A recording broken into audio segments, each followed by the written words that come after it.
And ladies and gentlemen of the jury, the prosecution is not going to get that man today. No, because I'm going to get him.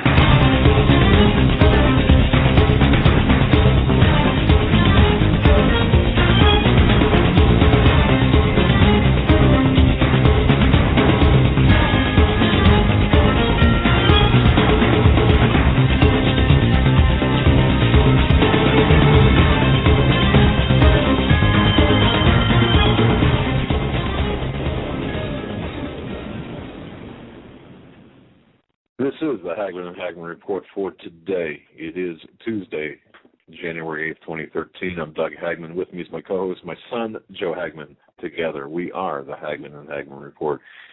And ladies and gentlemen, you're about to hear 3 hours of unbiased, uncensored news, analysis, and information that we all need to talk about. We need to get out in the open. We need to discuss. These are very perilous times. We live in perilous times. We broadcast live, folks, each and every weeknight from 8 to 11 p.m. Eastern Time. And you can find us on the Internet via HomelandSecurityUS.com. That's HomelandSecurityUS.com. And we also simulcast in high-def video when we are able to. Compliments of Christians United Broadcasting Network, an up-and-coming network headed by Troy, who's got a heart of gold, and I want to tell you, Troy does a tremendous work. And I want to welcome you, Joe, to tonight's program. Glad to be here. It's been a long day. We're trying to fix some things out. Yeah, maybe we did, maybe we didn't. Well, okay. Let me and folks, please. Bear with us. The people who are listening live in the chat room, can you notice any difference in sound quality? Yeah, we've been getting a lot of complaints recently that the sound is a little muffled and low. We had a sound guy come in today. Appeared to have fixed the sound, but we're not sure. Well, yeah, we're not sure. So, by us talking, sounds good. Okay. Does it sound muffled, or does it sound muffled, tinty? Does it sound like we're talking through a handkerchief in the phone, as if we're trying to extort money? Okay. All right. Thanks. All right. Nice and clear. Yep. Not muffled. Sound volume's a little low. Better reverb. Where's the default player link? I don't know. I think that the default player link's always under in the main show page for today. It is under the picture. Okay, playing default player. It's all over the board here. I don't quite understand. The responses are all over the board. So, yeah. Okay. It seems like the default player in BTR. Yeah, I don't know.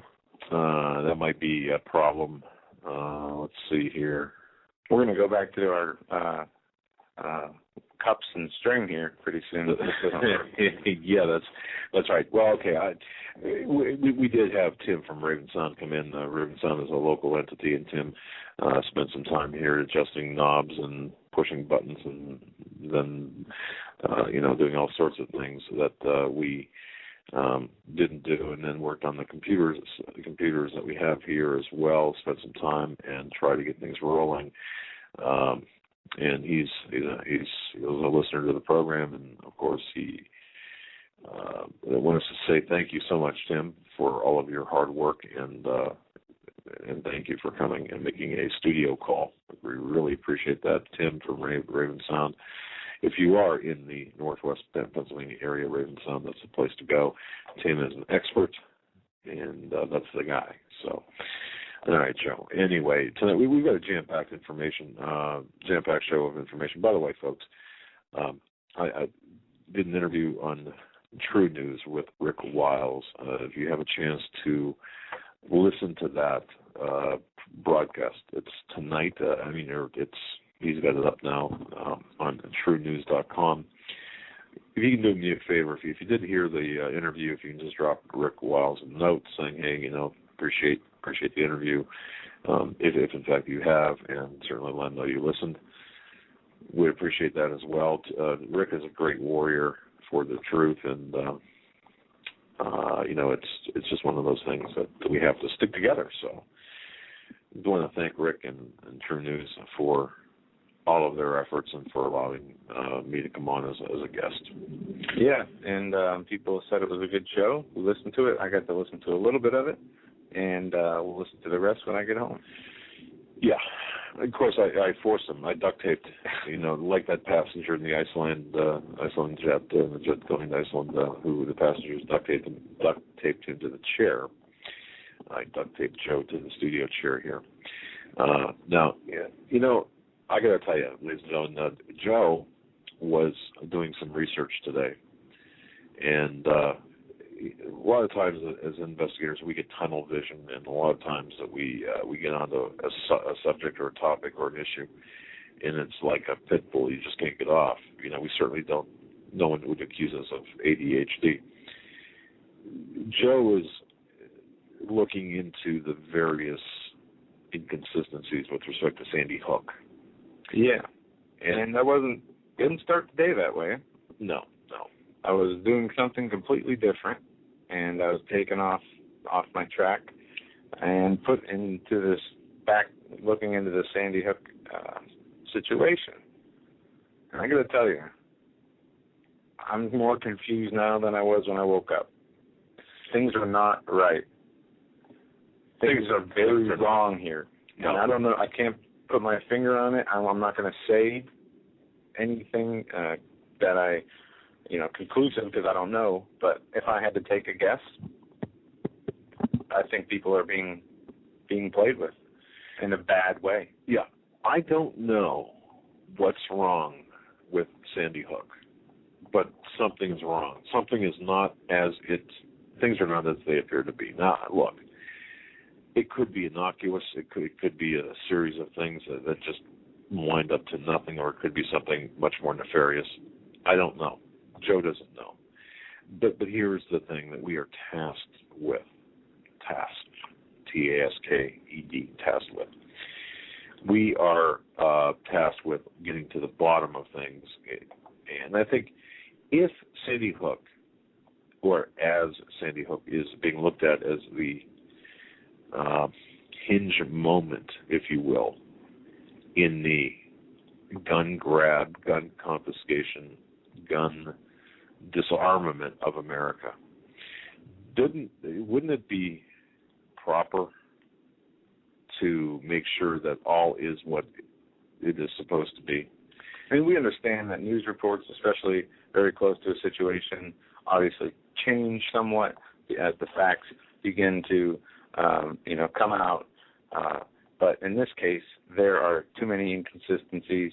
There's no eyewitnesses that I've seen come out and say, there's been no bodies shown. There's been no photographs shown.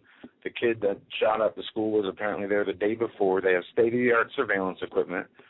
He said he started an altercation with 4 people. I mean, there's just so many stories that poke holes in what the police say happened, and we see no proof of anything. Kind of like the Pentagon. They continue to show the 9/11 Twin Towers being hit, but they won't release the, 70, 89 videos of the Pentagon that they have much that would show the same? The template is the same as it was in Oklahoma City in 1995 as well. They've got videotape, and they're not releasing it. And a lot of people are saying, fake crying, fake acting. I'm looking into that.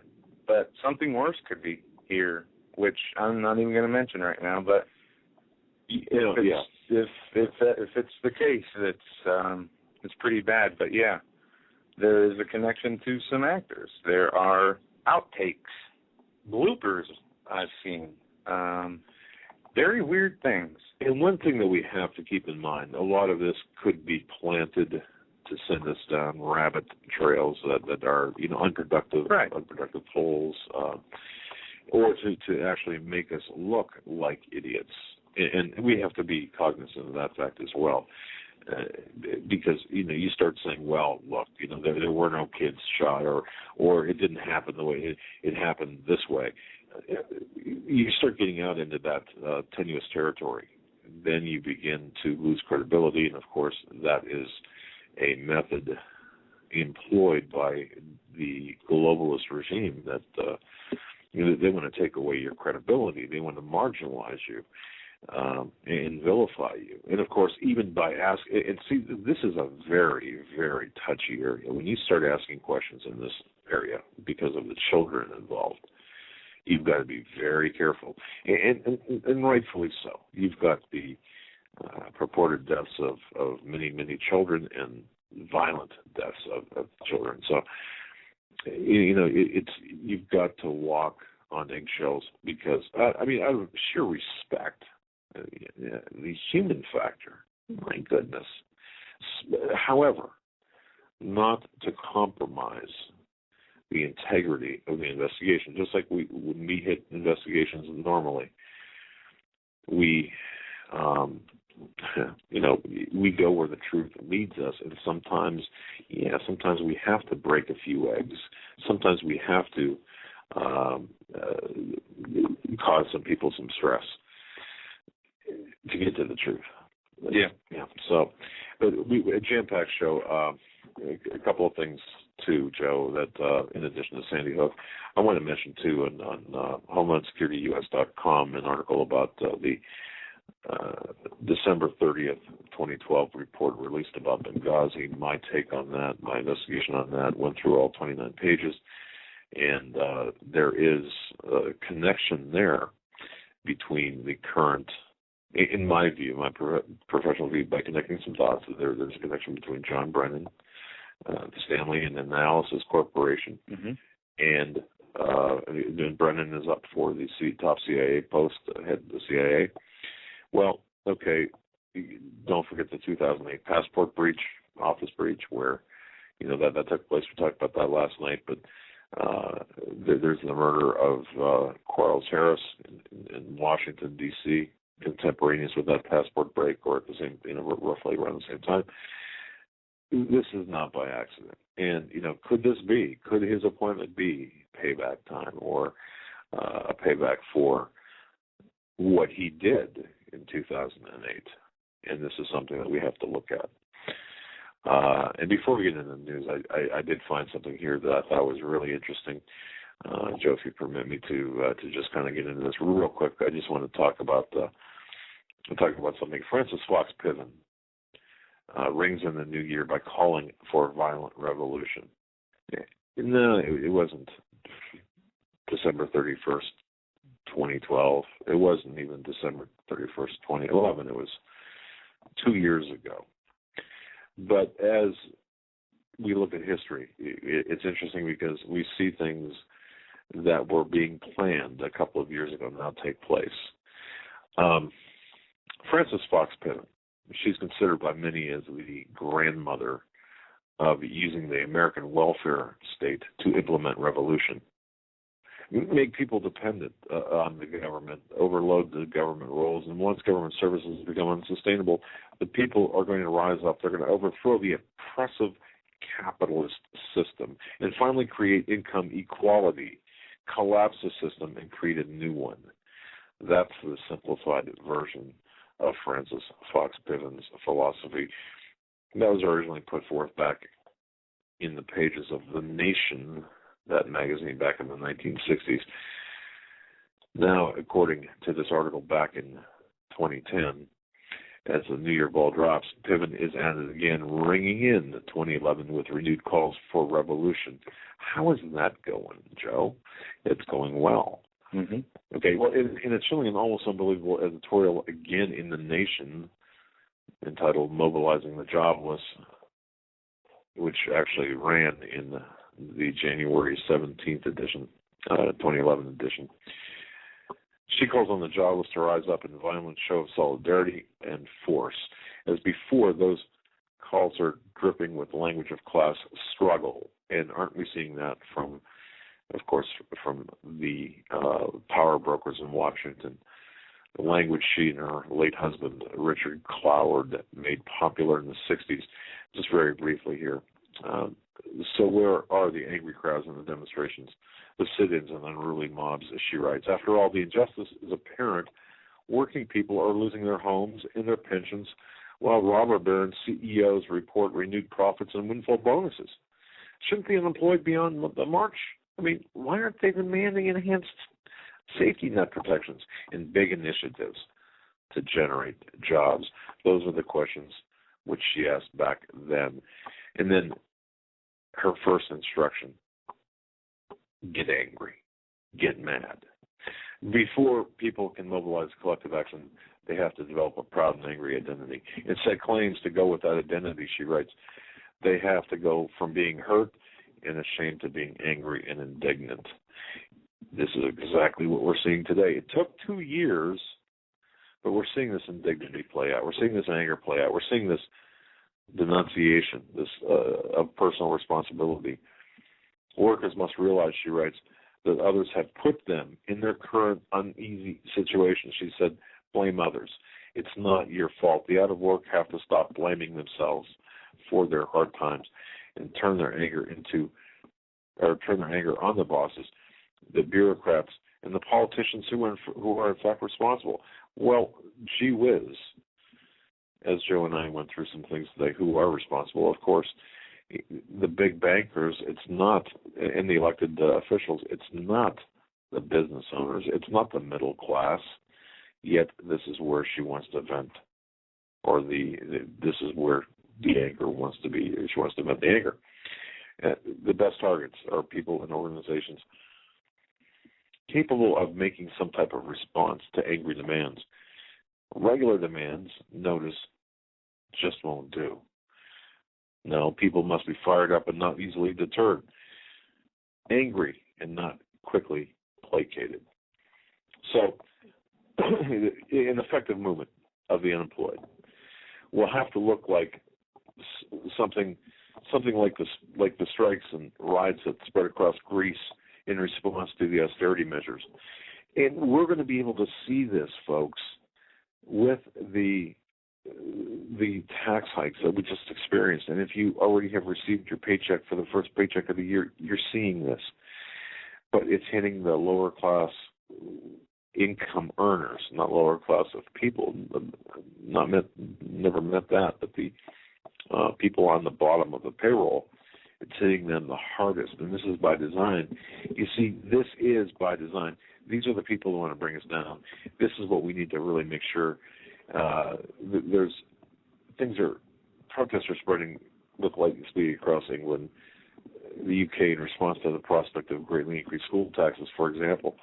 Yeah, there's protests on the unemployment. There's in the Eurozone. There's protests happening in China. I don't know if you saw that over the censorship. I did. Yeah, and we know what's going on in Syria. We have things going on here in the United States that are destroying freedom. Freedom is gone. It's just an illusion. But yet, here we see new sweeping gun laws to be announced by Andrew Cuomo. We see the UN wants drones on peacekeeping missions. We see the Egyptian magazine published an article, Muslim Brotherhood has infiltrated Obama's administration. We see a lot going on. People with vegetable gardens being fined $500 a day for not tearing them up. They're trying to ban bullets in California, and things are just speeding away at a pace where, who knows? I mean, I know we're probably not going to be able to stop them.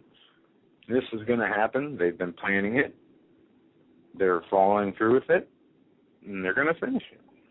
You know, I was one never to believe in the power structure known as the Illuminati, and of course, stock marquees changed quite a bit of that. And don't forget, folks, this Thursday, Nathan Leal from the Watchman's Cry, not the Watchman's Cry, from watchmanscry.com will be joining us. Please spread the word on that program. Nathan Leal, Watchman's Cry. On our website, homelandsecurityus.com, we have a upcoming show page, or upcoming guest and special show page. It's on the top part of the menu. You can access it there. We are busily redesigning our website, so it's a little bit more, it contains more information. We're populating the reader's library with PDF files, forms, or files, books, ebooks, that type of thing, where you can go there. It'll be a one-stop shop. We'll be continually adding to that where you can read your background if you're interested in various aspects of different things, and we attempt to vet them to the best of our ability. What we put there is government documents that are in the open, but they're hard to find. So we're doing this. We're working to put all of this together for you. And then, of course, Friday, don't forget, we're going to have Steve and his financial insider on with us 9 to 12 different times. So, but anyway, I just want to I just want to mention about Francis and Fox Piven and what we're seeing right now, parallels to Germany. And the reason I mention the parallels to Nazi Germany is because Rick Wiles did a monologue, 15-minute monologue before my appearance about the parallels with Nazi Germany in America today. And I think that it's so important to listen to. If you haven't done so already, definitely take a listen to it. Rick is an amazing individual with respect to getting things put together, and that's just something it's educational. And by the way, and this is something I want to mention, the Jews were Hitler really caused the anger against the Jews. Hitler hated the Jews and to a lesser, but to a lesser extent, lesser visible extent to Christians, but blaming them for all the financial ills of society. And that's where a lot of this anti-Semitism arises from, is from that mindset. Yeah. So, yeah. But there's a lot of current things taking place that we have to talk about. And, of course, we'll be taking your calls toward the end of the program, last hour of the program, at 661-244-9839. I think we should start with the audio we uploaded on Ben Swan, that you told me to check out right before the beginning of the show, with full disclosure, Colorado, Wisconsin, Connecticut shootings. Are these the work of lone wolf gunmen? Yes. I haven't listened to this yet. This kind of sets the stage, too, for discussion, intellectual discussion about Sandy Hook and others. And think about this. Listen carefully to what Ben Swan has to say. Okay. We're going to go to that now. This year, there have been a number of mass casualty shootings across the nation. But three in particular have really stood out to the media: the Colorado Theater shooting, the Sikh Temple shooting in Wisconsin, and now the Sandy Hook Elementary School shooting in Connecticut. Earlier this year, I told you there are major problems with the theory that the Colorado Theater shooting was a lone wolf attack, as it's often called. Is that true of these other two shootings as well? This subject deserves full disclosure.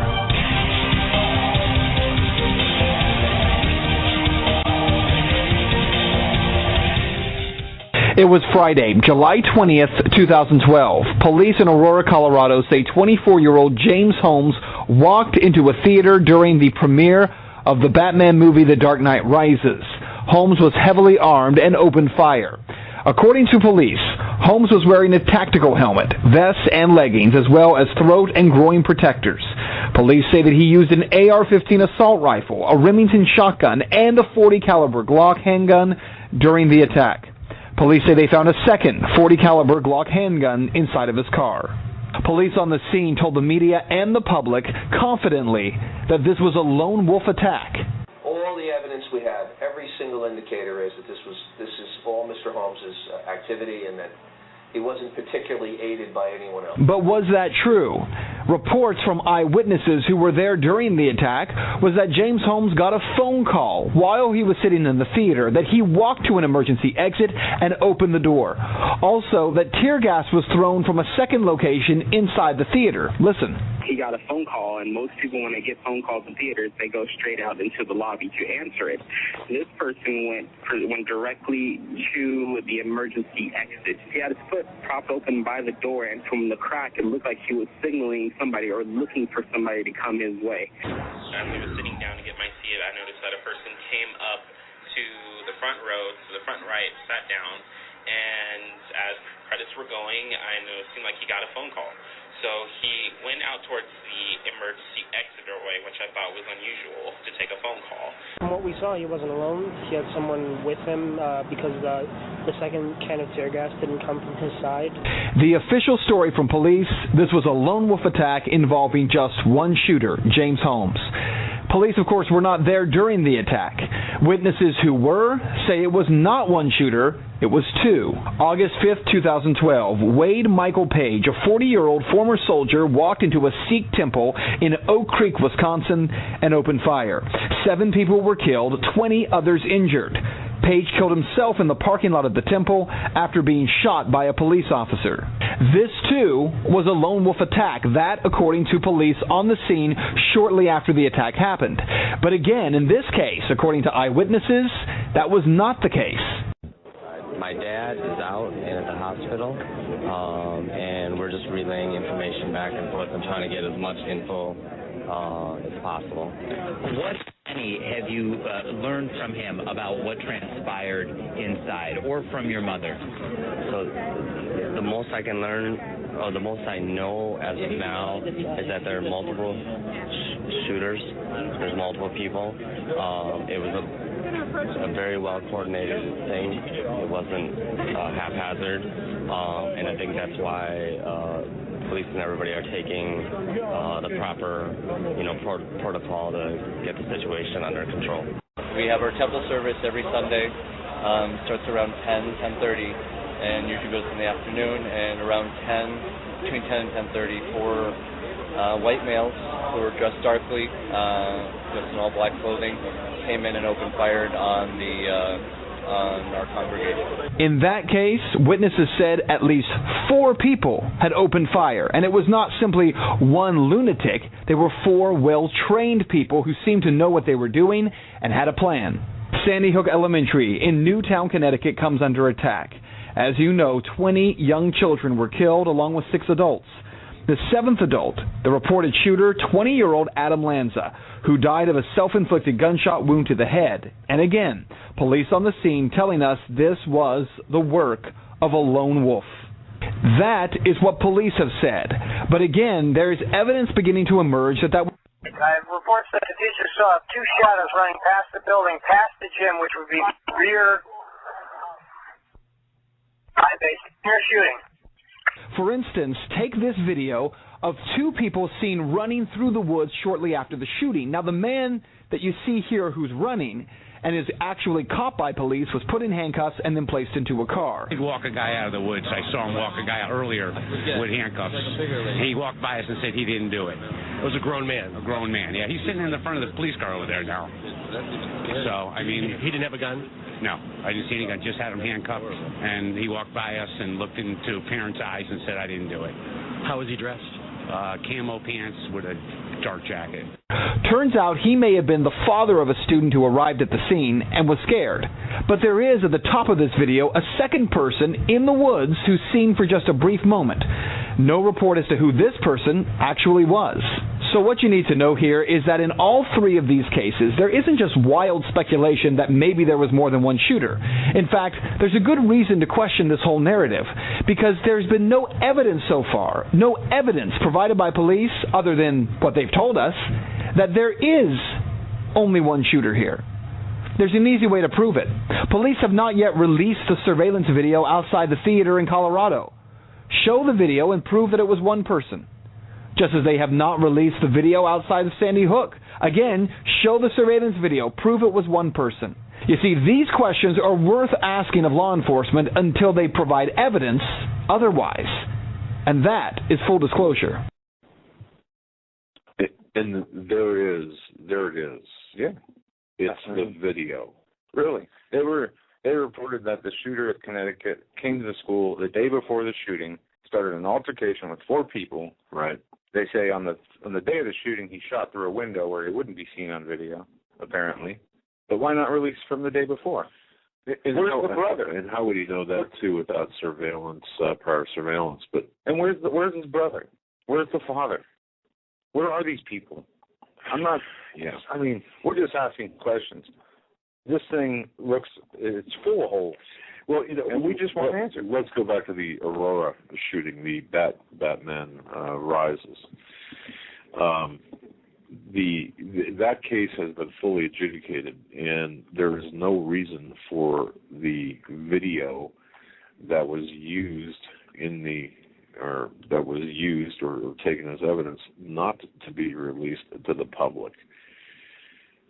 I can understand not releasing the video of Sandy Hook at the moment, but I don't understand. Well, even at that, you can release parts of it to satisfy the public's thirst, or to reassure, or to verify, you could do that, but it hasn't been done.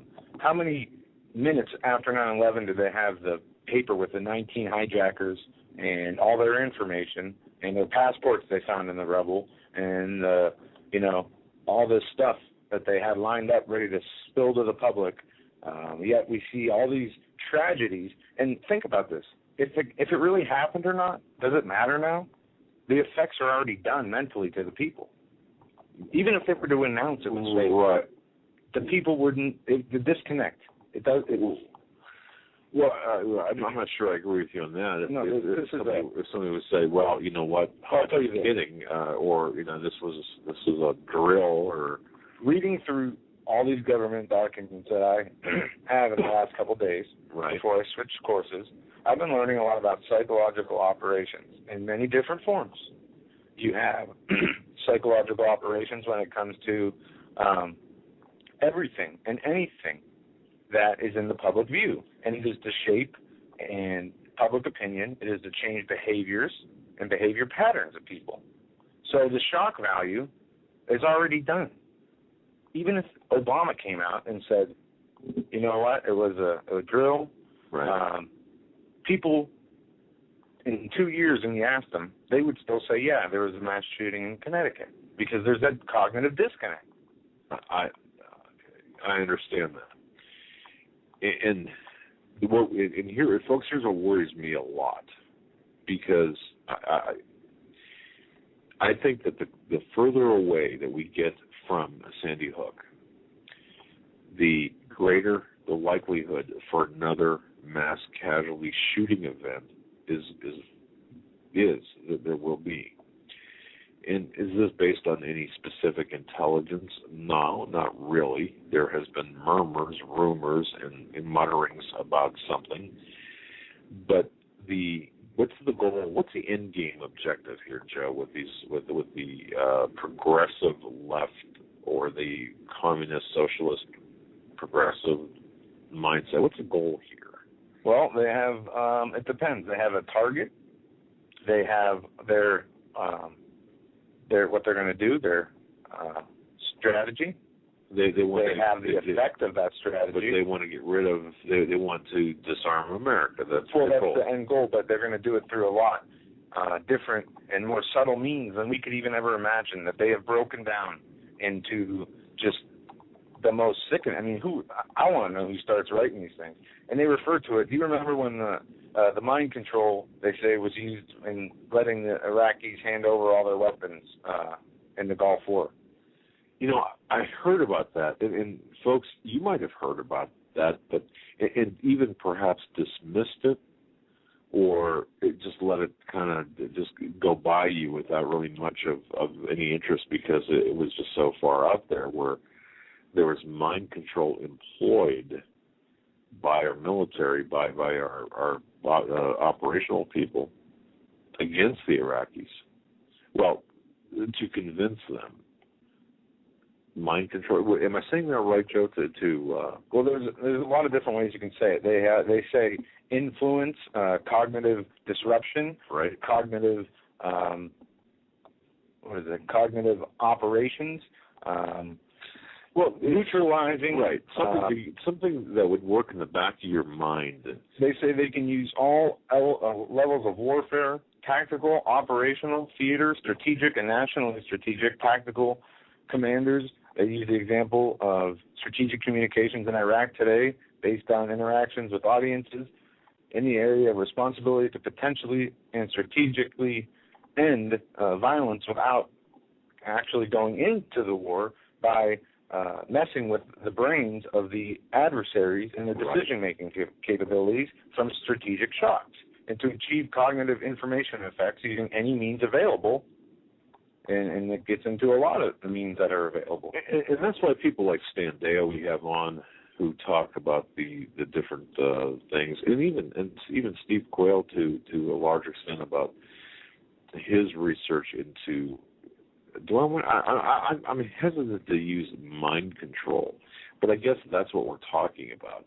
Even watching television, you're under a specific mind control to a degree. Yeah.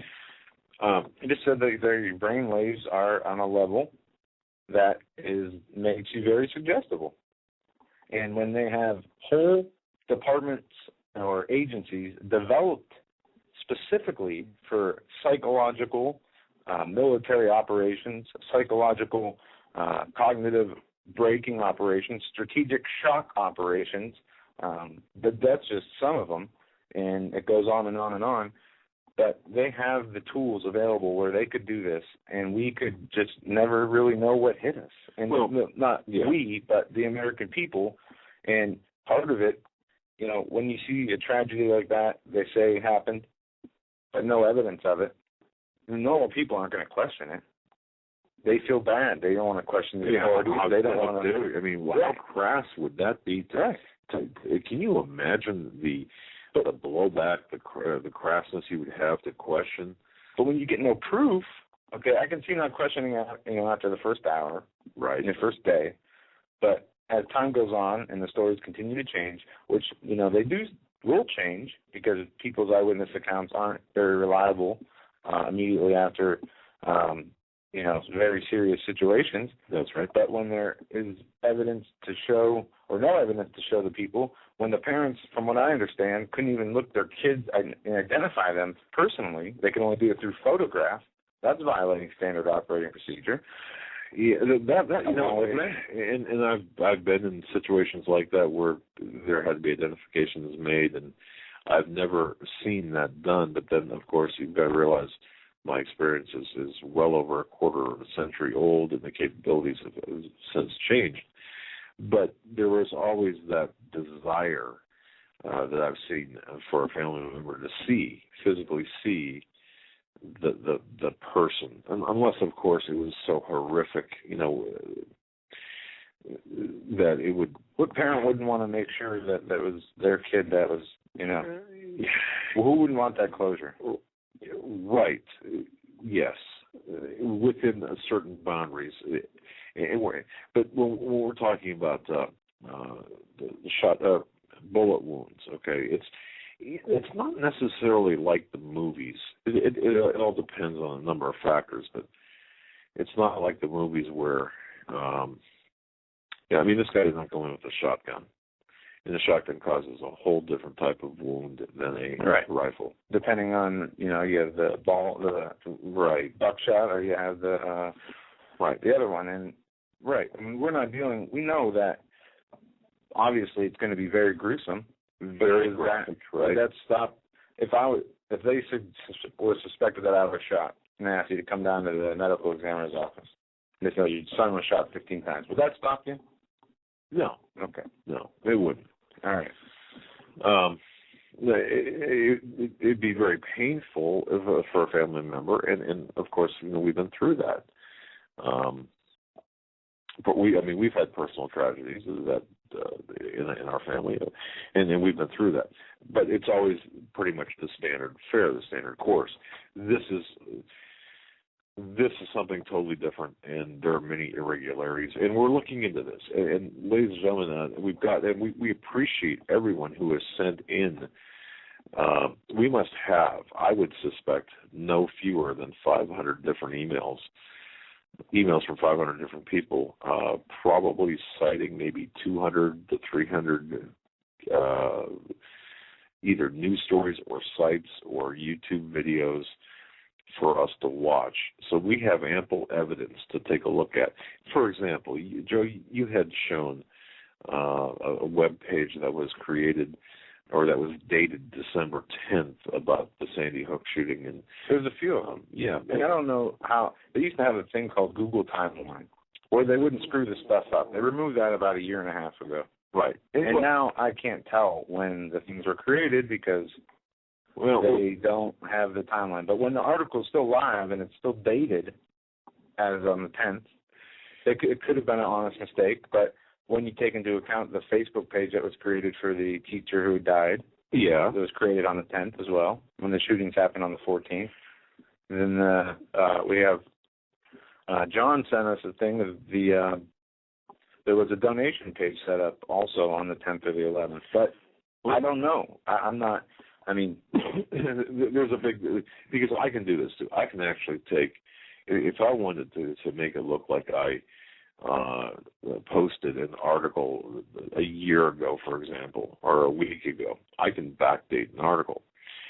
And you would, just by looking at it, you wouldn't be able to tell. But the cache, the Google, or that's not even the proper term, the Wayback Machine, or the Google cache, for example, how they look at pages and keep them archived.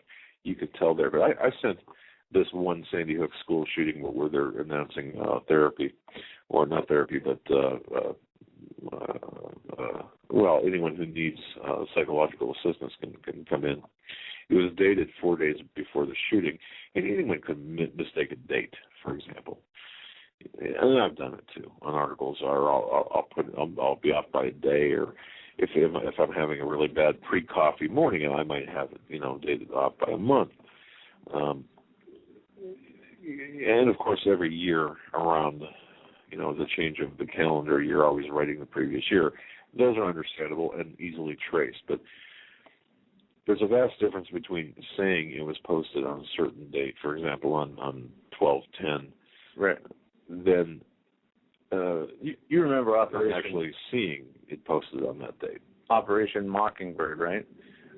You know what? There's so many operations. Help me out. Live drills, operatives, actors, staging events with the media. Well, there's a thing called the Crisis Actors that are out of Denver. It's out of a Vision Box, Denver Acting Studio. From there, you can find crisis actors trained in active shooter crisis scenarios, targeted small shootings, also school shootings. And on the 14th, they have up training for active shooter situations in schools. This is from December 14th of this year. They are funded by the Department of Homeland Security. That was the same day as the shooting, by the way. Trained players making actors making it real, helping schools and first responders create realistic drills, full-scale exercises, high-fidelity simulations, and interactive 3D films. Now, if it is just a coincidence that, they have these places set up and they do these things, but there's articles here. It's not like they announced to the people that they're coming. One article here, active shooter drills, shock teachers and students. That's from Fox 4 News. And there's a bunch of them like that. So it's not like they announced that they're going to be doing this all the time. And so, folks, to put this in perspective, just so you know what we're talking about here, and I remember back, like I said, well over a quarter of a century ago, being in emergency medical services, where we would actually there would be interns that would come out, and nurses that would come out and play the role of patients in a mass casualty event, and everyone would have like a certain a certain injury or wound, and of course you as a first responder, which we were not known as those back then, would then perform triage and treatment. And that was part of a test, of course, you would have to pass. Today, they are actually using actors, as you pointed out, and has been pointed out in the news, by a special group of actors called the Crisis Actors Group, right? Isn't that what Crisis Actors Group? Yep. Okay. CrisisActors.org. Okay, so then you've got this overlap with this odd, inexplicable overlap what are the crisis actors group doing in Sandy Hook? Now, I guess my question to you, Joe, because you've been looking not only at that, this. they're in Colorado also. They in the 31st of this October 31st, they did an active shooter drill in the mall. Okay, when did that Aurora, Colorado mall shooting happen? Do we remember? Was it close to that date? I'm not sure. This one was it Halloween? October on Halloween, yeah. But I don't know when the other one was an Oregon mall. The Colorado movie theater was the one that was shot. But this Sandy Hook, Ithaca Police in Ithaca, New York, finished active shooter training on the day of Sandy Hook. And there's more. I mean, they're doing this across the country on the same day.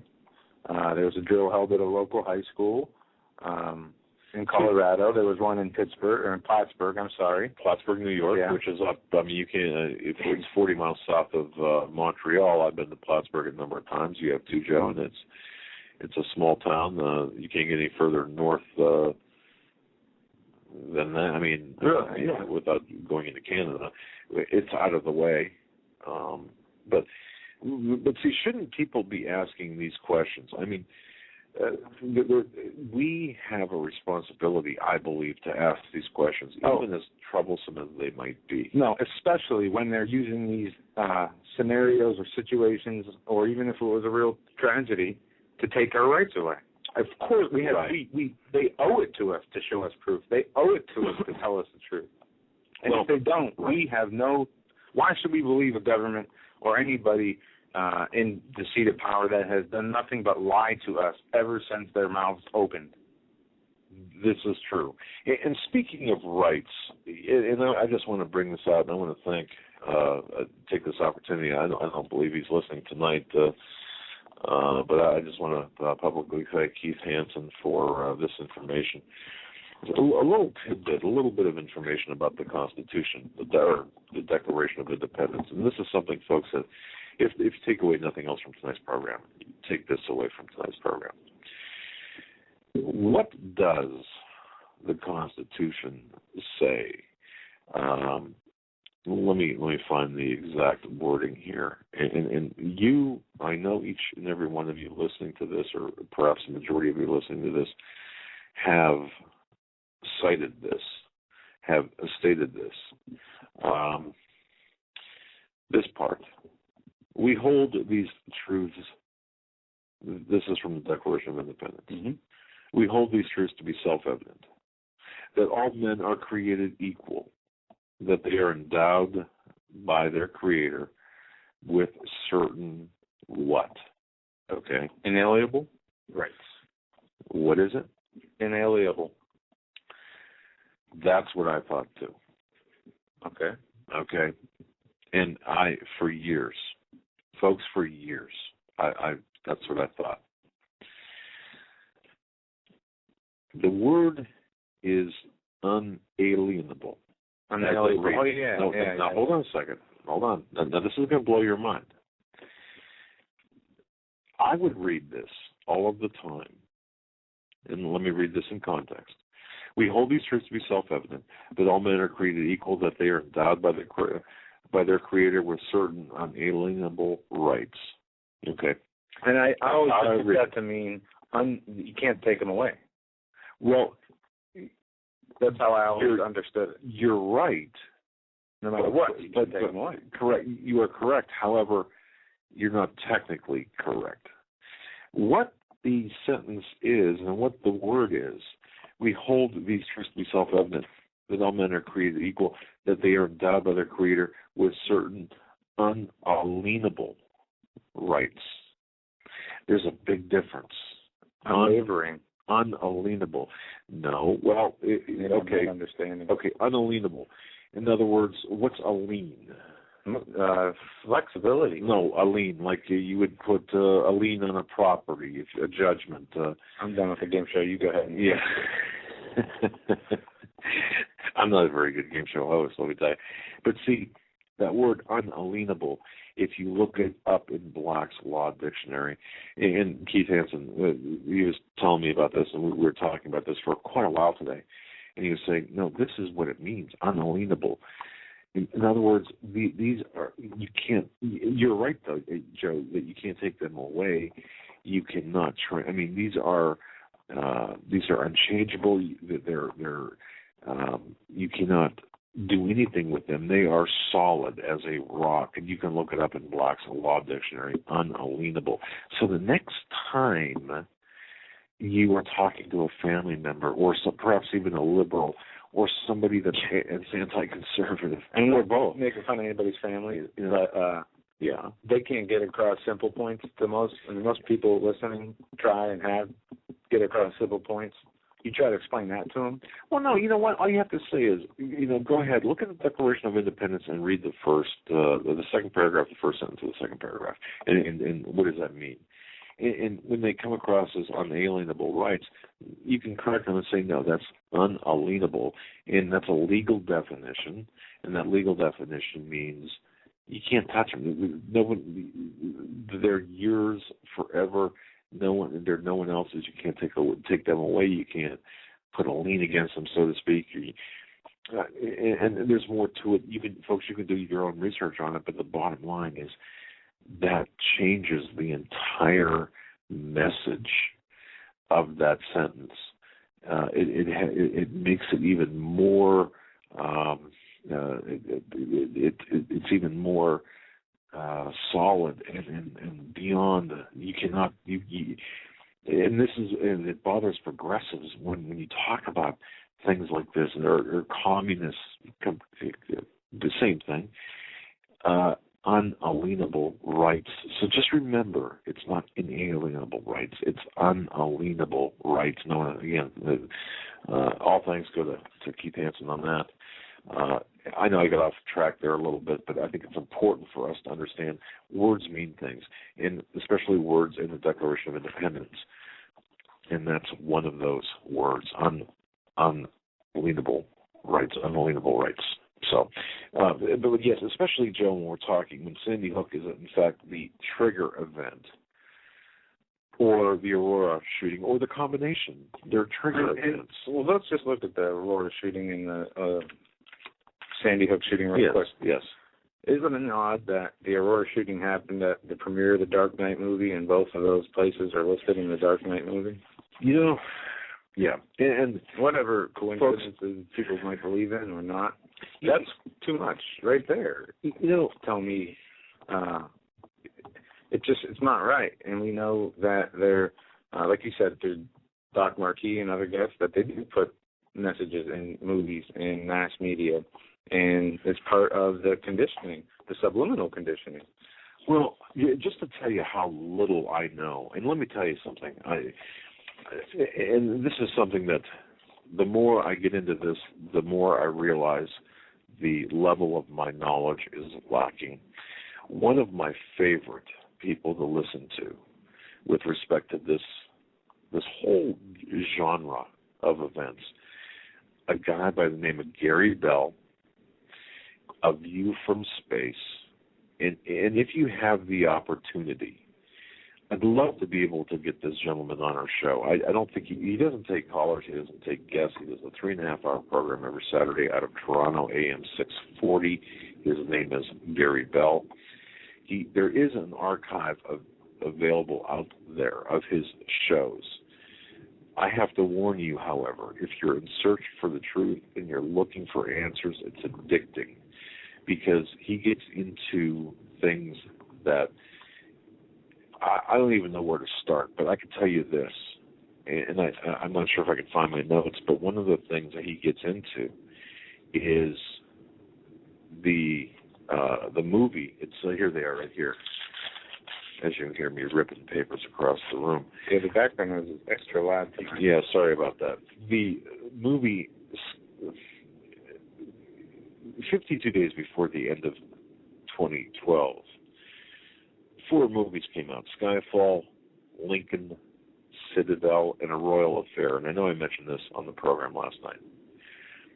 But in the movie Skyfall, which has connotations if from the Illuminati perspective, and I'm just learning about this, so if I get this wrong or slightly not cover it the way I should. My apologies in advance. But the fact of the matter is this.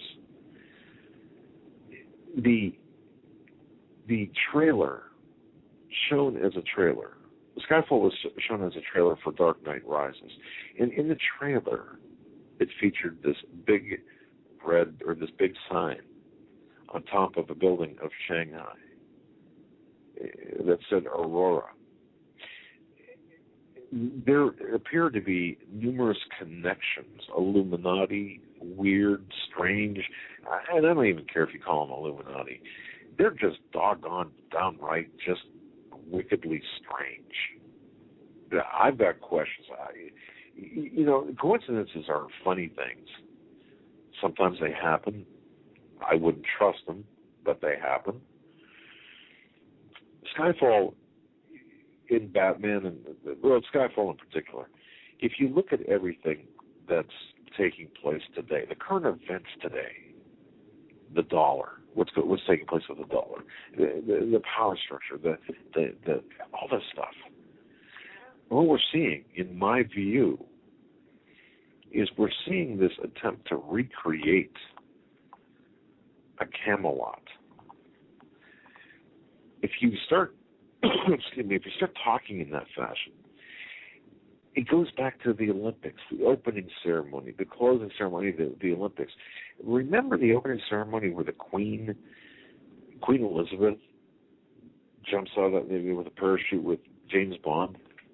Well, James Bond is modeled after John Dee, and Queen Elizabeth, the current Queen Elizabeth, is modeled after the first Queen Elizabeth the first. And it goes into Tubal Cain in 007 and the tribe of Cain, the bloodline, and all this. And you can get into this whole big thing, this whole big research thing. You go down this, you look at Ian Fleming and John Dee, and get involved in the sun worshippers and how Aurora, as a matter of fact, it means dawn. Colorado means red. Sun worshippers, they're worshippers. They worship dawn. There are certain things in here that go beyond coincidence you can't make up. So, in addition to confusing you just about the coincidences and about the inconsistencies, the normal stuff, the backdrop behind this, could it be that nefarious? Could it be that weird? Could it be that strange, twisted? Or this stuff is being planned by these people? Well, let me tell you what the Brzezinski book here on totalitarianism and communism states, or what the Soviets did is they say this is the purge and operates continually on the basis of consistent interaction of personal motives, group manipulation, and power pressures. The purge is, in a sense, permanent. However, it continues to be in part motivated by a genuine fear of actual revolts. It has been shown. In specific crises, the purge may be utilized for the achievement of a particular power objective, a.k.a. gun ban. See, I have not been able to pry that book out of your hands for months. If need be, become quite violent and far-reaching. Thus, the period of transition from the Soviet dictatorship into a modern industrial totalitarian regime made the 30s a period of extreme purges. That goes on. So what you're saying, though, and I think you're correct, and folks, they say purges and things that affect people's emotions, whether real or unreal, utilize the political forces around the totalitarian leadership to prevent and develop local autocrats in the provinces, which could weaken the central control of the leadership, and also to change the minds of the citizens in favor of the National Party. Okay. Now, folks, you might say, well, what does this have to do with the price of tea in China or whatever? I don't know. It has to do with what has happened to America and the fundamental changes of social and moral, the direction we went. Yeah, and how you've got to come to this realization, because I believe that although everyone listening to this program, you are far, far beyond the theater of right-left politics, and to me, that's you can almost put that up against like somebody watching a hockey game or a basketball or a football game, in the sense that it's that meaningless. All that is diversion and entertainment. But yeah, and it gets into the your stuff, the propaganda, and what we could say might be true with some of these shootings. It says, in short, propaganda is essentially action-related. It aims to get people to do or to not do certain things. And in totalitarian dictatorships, virtually all propaganda is directed ultimately to the maintenance of the power and the party controlling it. Okay. But now we're going from the transition from seeing the propaganda aimed at changing the way people are.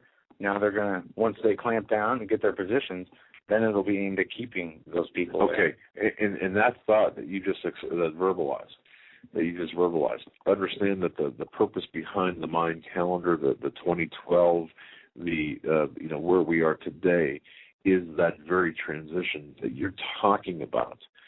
But it's more than that, but you kind of encapsulated that pretty nicely. But like I said, what does this have to do with current events, with the big picture? Just to give you one example or a couple of examples, everything that we're talking about, for example, the movie Skyfall, Hollywood is heavily involved in this satanic occultish stuff, okay? Skyfall is a method of delivering a message. There's a lot of predictive programming that's involved, and there's a lot of things that, whether you, the listener, believes this or not, whether my wife's second cousin, third removed, believes it or not, it doesn't matter. If they believe it, the people behind this believe it, that's what matters. In some of the things, just for example,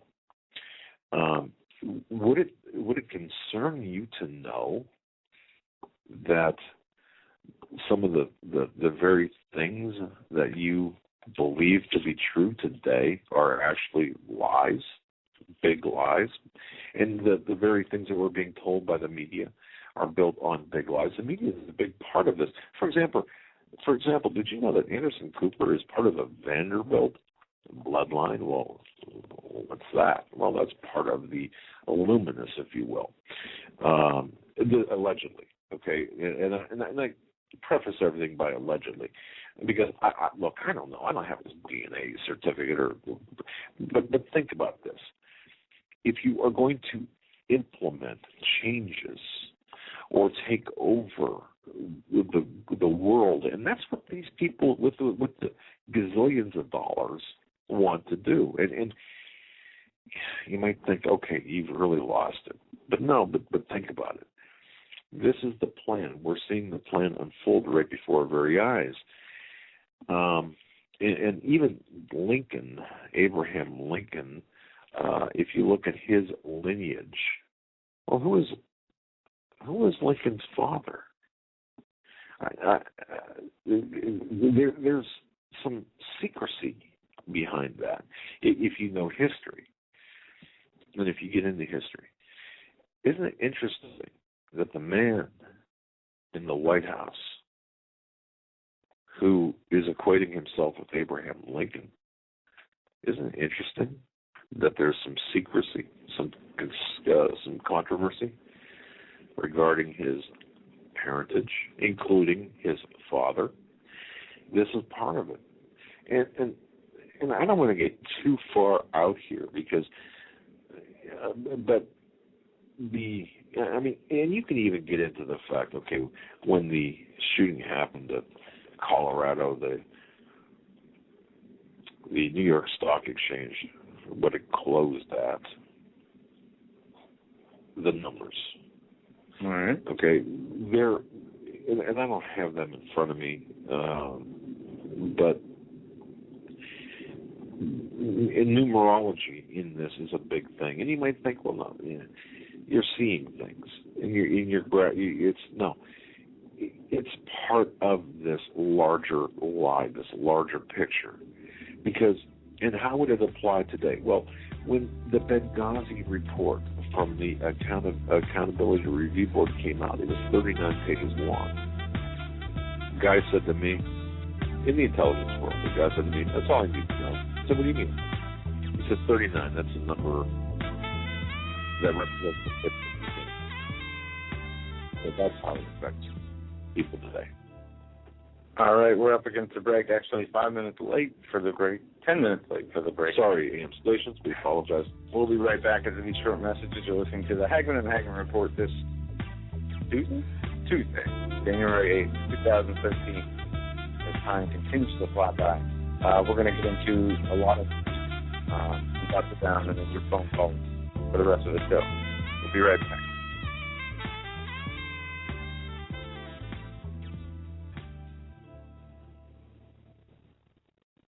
Survival of the fittest. In any and all situations, survival is your number one priority. That requires being tough and thinking smart. And the folks at Freeze Dry Guy are going to help you do just that. They have the long-range patrol ration entrees, what they call the Brick Pack. When you're in survival mode, it is absolutely the best item for your survival pack or bug-out bag. You can go farther, faster, and carry more food with the LRP cold weather ration entrees. Not only do these long-lasting, durable entrees help sustain you or your family through the harshest environment or situation, they are by far the most delicious of their kind. No contest. With a variety of tasty entrees, you can't beat the LRP Brick Packs. Let Freeze Dry Guy help you in your survival situations. Go to freezedryguy.com. That's freezedryguy.com or call 866-404-3663. That's 866-404-FOOD. Hi folks, Doug Hagmann here. You might know me as the co-host from the Hagmann and Hagmann Report or as a frequent guest on Coast to Coast AM with George Norrie. If you're like me, you're tired and confused over today's headlines. You just don't know where to turn for accurate, concise information about really what's going on, what's truly going on in today's society. If you don't know where to turn for accurate, well-researched, and properly vetted news, I've got a suggestion. In fact, it's a requirement. Bookmark Canada Free Press. That's canadafreepress.com on the internet. It's just not for Canada. It's for news across the world. Judy McLeod, founding editor, has put together a vast array of talented writers like Kelly O'Connell, Daniel Greenfield, Dr. Eileen Johnson-Powell, a lot of guest columnists, very talented writers. Folks, that's Canada Free Press at canadafreepress.com. Now mobile friendly. Follow on Facebook, because without America, there is no free world. You better wake up fast and listen to this, America. The Obama campaign has launched attack squads disguised as truth teams dedicated to intimidating and silencing all political dissent carried over the internet that criticizes the Marxist Obama. Truth squads specifically focused on covering up Obama's endless trail of lies, corruption, and subversion, and using the Gestapo power of our own government to police and censor the internet and shut down websites that dare to carry the real truth about Obama's Marxist coup. Remember the names of these Gestapo-style agencies at work right there in your neighborhood. KeepingHisWord.com, KeepingGOPHonest.com, and AttackWatch.com. KGB, SS, and Gestapo-style police-state gangster organizations at work to silence the important voices of patriot dissent, some of which have already been shut down by Obama's orders. Adolf Hitler would have been proud. We're the 21st century Tea Party patriots. Hi, folks. Doug Hagmann here. I just want to tell you about a wonderful sponsor that we have, Grandland Firearms of British Columbia. If you are lucky enough to be living in British Columbia, you've got to check them out on the web. That's GrandlandFirearms.com. We have a link to their website. If you go to HomelandSecurityUS.com, click on the link to Grandland Firearms. Did you know, folks, that they have that Carl Grandland wrote a book called Treed Beyond the River? It's a second edition. It's got new stories and pictures. It's about cougar hunting on Vancouver Island. Now, look, I am not a hunter by any stretch of the imagination, but I found this to be an absolutely fascinating read. It's something that if you are a hunter and you like wildlife and you like if you like scenery and you like that outdoorsmanship, I would urge you to grab a hold of a copy It's a great it's a great conversation piece. It's great on your coffee table. It's great on your bookshelf, and it's a great read. It's called Treed Beyond the River. It's by Carl Granlund, and it's available via his website, and that's GranlundFirearms.com. In addition to that, that's a hunter's paradise. Granlund Firearms is a hunter's paradise. I know these people, Lori and Carl, a great couple. You can't find better people than Lori and Carl Granlund as owners of Granlund Firearms.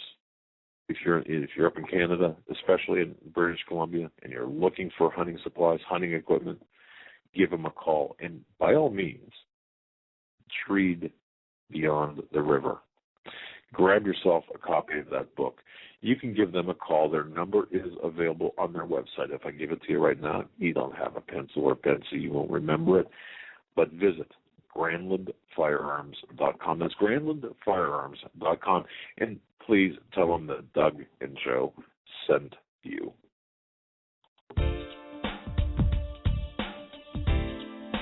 Hold on to your seats. The Hagmann and Hagmann flight is now taking off. Doug and Joe Hagmann have cleared the runway of TSA agents, jihadists, political crackpots, and global elitists. Now get ready for some real news. Here they are, Doug and Joe Hagmann.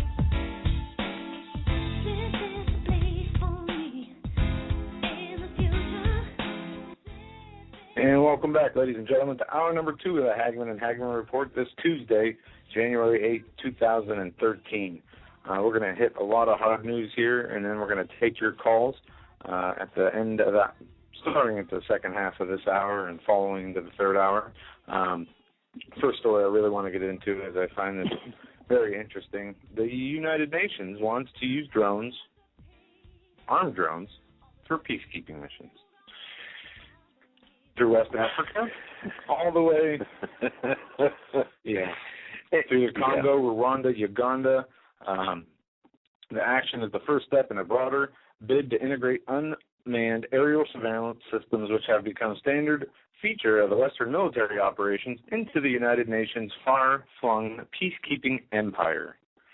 I mean, talk about a twisted. And for those of you who know the history of the UN and have read, is it Webster Tarpley's book? What's the name of it? Well, which one? No, not Webster. Was it Webster Tarpley? It's Webster Tarpley wrote Obama, the Postmodern Coup. No, maybe it wasn't Webster Tarpley. This is an old Edward Griffin. G. Edward Griffin, and it talks about the what the UN really did in their peacekeeping missions in Africa and in all these places, and the mass murders that they conducted. And this is the United Nations that is setting up the one world global government. Right. Okay? Yep. So now they want their drones, they say, but the effort is encountering resistance from governments, particularly those from the developing world, that fear the drones will open up a new intelligence gathering front dominated by Western powers and potentially supplement the legions of African and Asian peacekeepers who now act as United Nations eyes and ears on the ground. Africa must not become a laboratory for intelligence devices from overseas, said Olivier Ndjahir of Rwanda, a diplomat of the UN. I'm sorry for the pronunciation. I'll bet you he wouldn't answer to that, but that's okay. The growing American use of drones in Pakistan, Yemen, and elsewhere to identify and kill suspected terrorists has only heightened anxieties about their development as part of the multilateral peacekeeping missions. UN officials have sought to ally the suspicion, saying that they have no intention to arm the drones or to spy on countries that have not consented to their use. They're armed, aren't they? You just said that they're armed. Yeah. Or are they just capable of bearing arms? Well, that's just it. You get the drones, and then you decide what you want to put on it. All right. And folks, I did get some information from the gentleman that I do have contact within DHS.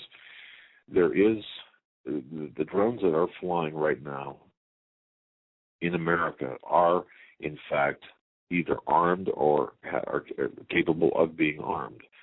Now, my question is why? Obviously, why? There was no response to that by this gentleman. But the fact of the matter is, the fact that we have armed or even surveillance drones flying in this country, and keep in mind, these drones are operated by young people in a room. I mean, these people could press a button, kill a group of 20 by the pressing of a button, and then go home and have supper and play with the kids. Now, is that inherently a bad thing? In warfare, of course not. But in certain kind of warfare, when you have maybe standing armies ready to come and wipe out populations. That's what I mean. Yeah. This isn't standard warfare. They're killing as many or more innocent people. They don't know. They label them as militants. They say they hit, targeted individuals. Right. But really, they do so at the cost of killing hundreds of more people than they could if they just went after the individuals. Well, one thing I didn't get a chance to talk about with Rick Wiles, but I did get this information, is there are drones flying in our skies that have that very same capability. They are operated out of different locations, however. They are not known by local and even state law enforcement agencies or the FAA necessarily, although they are required to fly or to notify the FAA. Most do not, and they have these capabilities.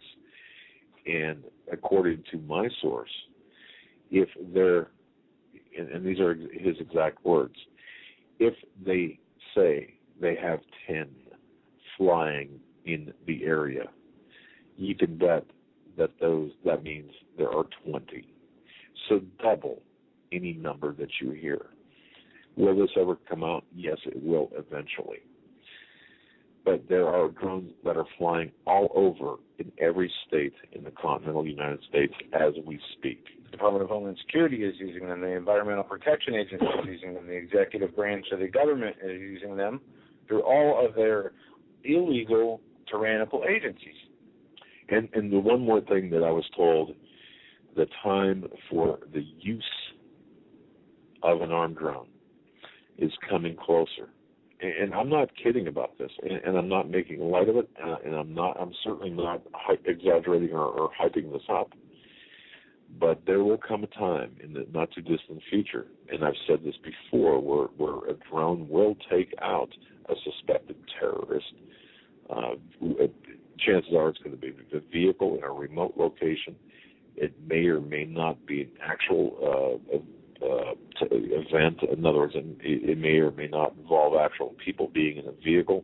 It may be for show, for theater, but it's going to happen, and it's going to happen in an effort to condition the American public to accept the fact that America is, as Lindsey Graham described it, a battlefield right now. Now, you might not choose to accept that. You might say, well, this is a little bit too far.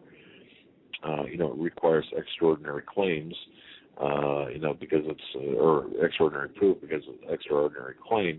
But let me remind you, the listener, and I know you're listening, this is something I want to remind you, one particular listener, and that back on November 23rd, 2010, I had mentioned in an article specifically that the Department of Homeland Security and the TSA was taking names of protesters, of ideological troublemakers, including but not limited to Alex+Jones and Matt Drudge.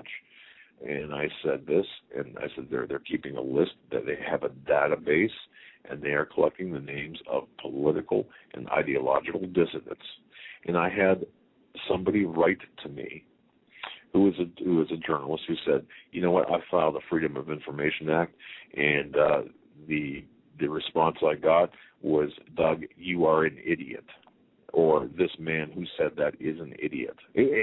Seriously. I mean, I don't have, no, I'm sure I've got the email somewhere, but this man said, you have to furnish proof. And of course I said, look, I don't.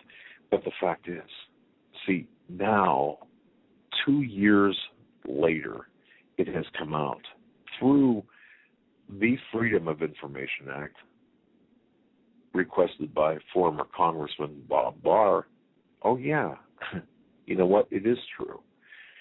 So don't discount this information because there is no official documentation that comes with it. Now, you can trust, but certainly I would ask you to verify, because don't believe what we say, Joe and I say, although we say it with every intent to be honest, with every intent to have the information accurate, but still take it not only to the Lord, but take it to your own research capabilities. Do your own research on it.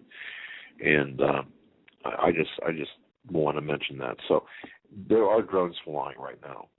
You're not going to find this out via any type of Freedom of Information Act request. This is under the guise of national security. And we are going to see an event where a drone is going to take out something, a vehicle. Chances are it's going to be in an isolated rural area, no witnesses, until after the fact, until when they bring the cameras there, to condition the public. But Joe said, what's happening right now in where? Africa? Yeah. In Africa, where this is where the UN wants to send drones. Also, the United States is sending troops to 35 African nations. Why are we doing that? Folks, why are we doing this? Because we are the tyrannical, evil empire. That's what we've turned into, and we have to accept that. And it is our responsibility to try to change it back, and I don't see that happening. As I say, we can win souls and individuals, but we're not going to get our country back. Do you think that the reason, that one of the reasons, and folks, I'll present this question to you as well, do you think that one of the reasons that we're sending troops to all these foreign lands is to soften up the home front with troops? In other words, we won't have the necessary troops to protect us when the time does come, such protection might be absolutely necessary. Could this be part of the grand plan? And we know that the dollar is going to be collapsing. We know and people, and I might have said this on Rick Show today, the timelines. Watch March, April, that timeline. I've been getting a lot of information that something is not right. Something between March. I don't like to set dates, but because I don't know. And plus, plans are fluid. But sometime around the end of March, beginning of April, or even through April, in that time period, there's something wrong with that time period. It might be economic. It might be some sort of false flag. It might be something else. But there's something in that time period where we have to prepare. And if something does happen, whatever the event might be, please, I would urge everyone, don't take it at face value.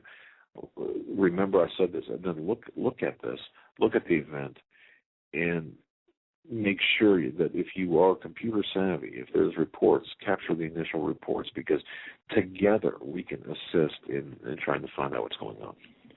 Yeah, in other news, I want to move right along here. We have Governor Andrew Cuomo calling to take guns.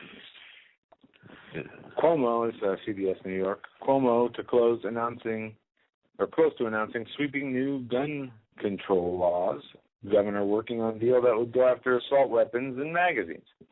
A deal that would give New York one of the toughest gun control laws in the nation is being negotiated by Governor Andrew Cuomo, whose sources said Tuesday is hoping to announce the plan Wednesday during the State of the State speech, or his State of the State, in Albany. Yep. Cuomo hopes to jumpstart the 2013 legislative session with a big deal that could dramatically alter gun control laws across the state, as though they're not strict enough already there. Highly placed sources told CBS 2 News Marisha Kramer that Cuomo is negotiating with Assembly and Senate leaders for a package of gun control laws that would be a dramatic response to the gun violence besetting the nation, including the tragic shooting of Sandy Hook Elementary School. Now, let me stop here. Oh, man. New York City already has a gun ban.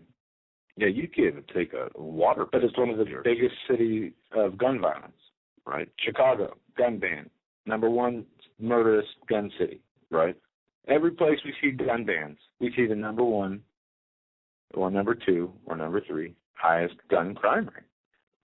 And everybody watched, I'm sure, that Piers Morgan and Alex+Jones yesterday, the debate they had, and we weren't going to get into this tonight, and we won't get into the specifics, but one point he made is that Mexico, we have, how many deaths there were in Mexico? So 30,000, we'll say, at least. Yeah, and it's a gun-free zone. You're not supposed to have guns there. But then, like, the number 1 gun violent country in the world. And at the same time, we have gun-free movie theaters and gun-free, malls and this and that. And one of the points that Jones didn't make when asked about the shooter in Wyoming, I think it was, the mall, wherever the mall shooting was. Well, that shooter he killed himself because he saw somebody come in that did have a gun, a concealed carry permit. His gun jammed. When he got it unjammed, he saw somebody running toward him with the gun, and he shot himself. It is a fact that these people will be stopped if there are people that have concealed carries.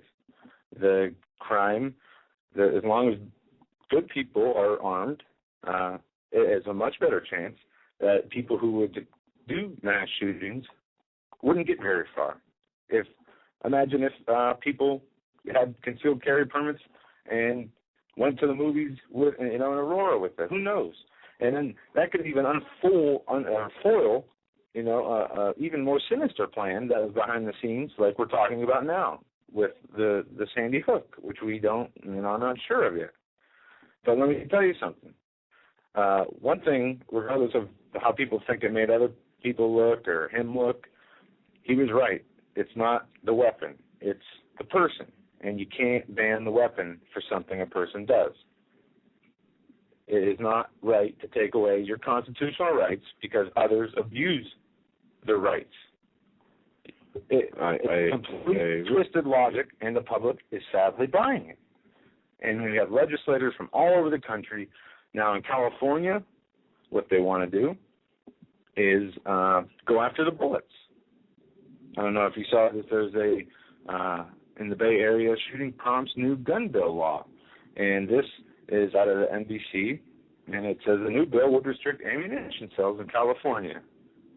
They cite the Newton, Connecticut, and other mass shootings have prompted for a call to curb gun violence. California Assembly member Nancy Skinner answered the call with a proposal to restrict ammunition sales to the state.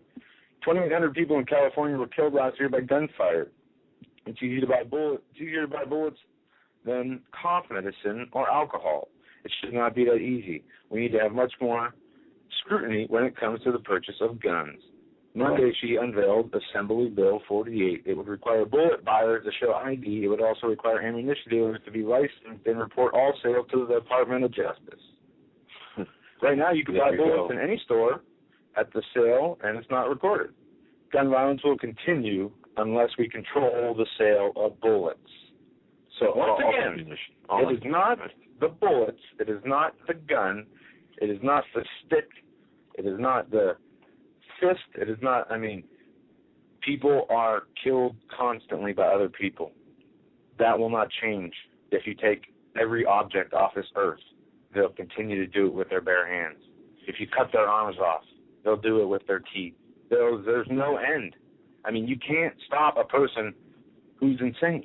You can't stop a person who's bent on murder unless you know of the information ahead of time, unless you are lucky enough to see it coming, But you can't control everything. And this is what the government's doing, whether it's the water in your toilet, the light bulbs in your house, your health care, your food, all of it, and anything they've ever tried to control has turned into a massive failure.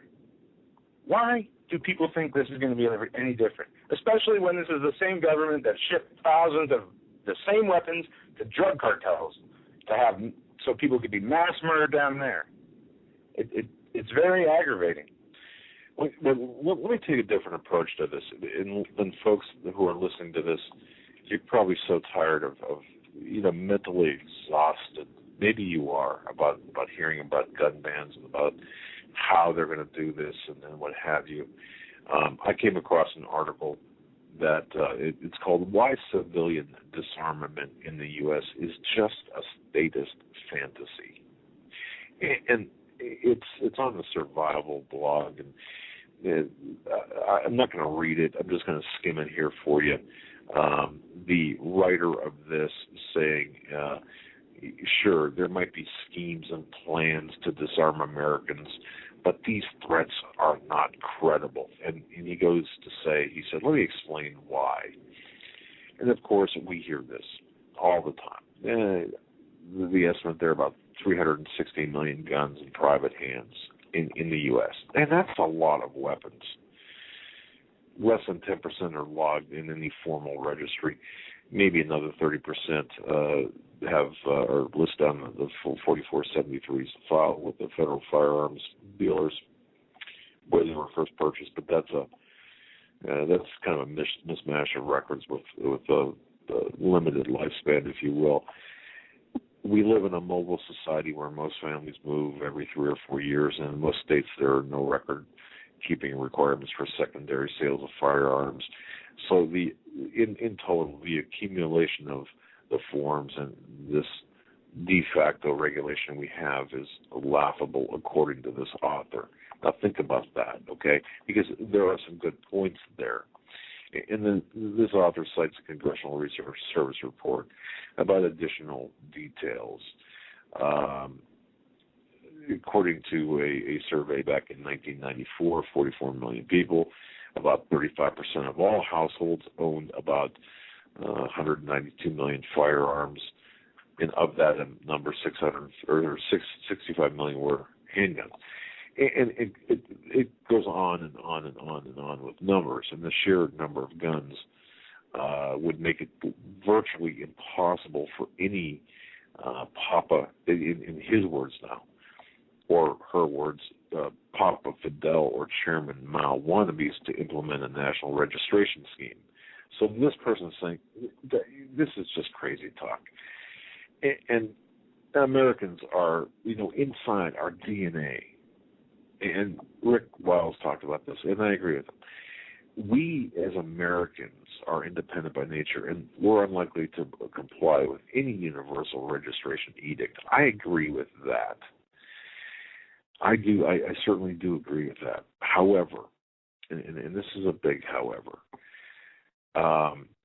everybody who is saying that this gun grab, this gun confiscation, this gun criminalization, all of these state and federal initiatives, all of these schemes, everyone who's saying this is not going to happen, folks, they, and even some of us, are looking at this situation through the lens that things are going to be as they currently are.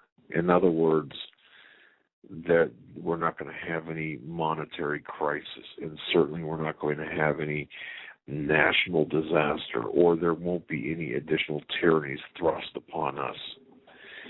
We're looking at this through a kind of a disconnected, disjointed normalcy bias. So sure, I think in a normal, everyday, run-of-the-mill situation, it would be practically and virtually impossible to disarm Americans. That's true. But what people are failing, in my view, to really take into account are the things that they're not seeing, what you're not seeing, what we're not seeing, what others aren't seeing. The other plans that they're taking off the shelf as force multipliers to create situations like an economic crisis, to the extent where you will be turning in your own brother for having a gun for food or something to that effect, where there will be so much strife that it's going to be a game changer.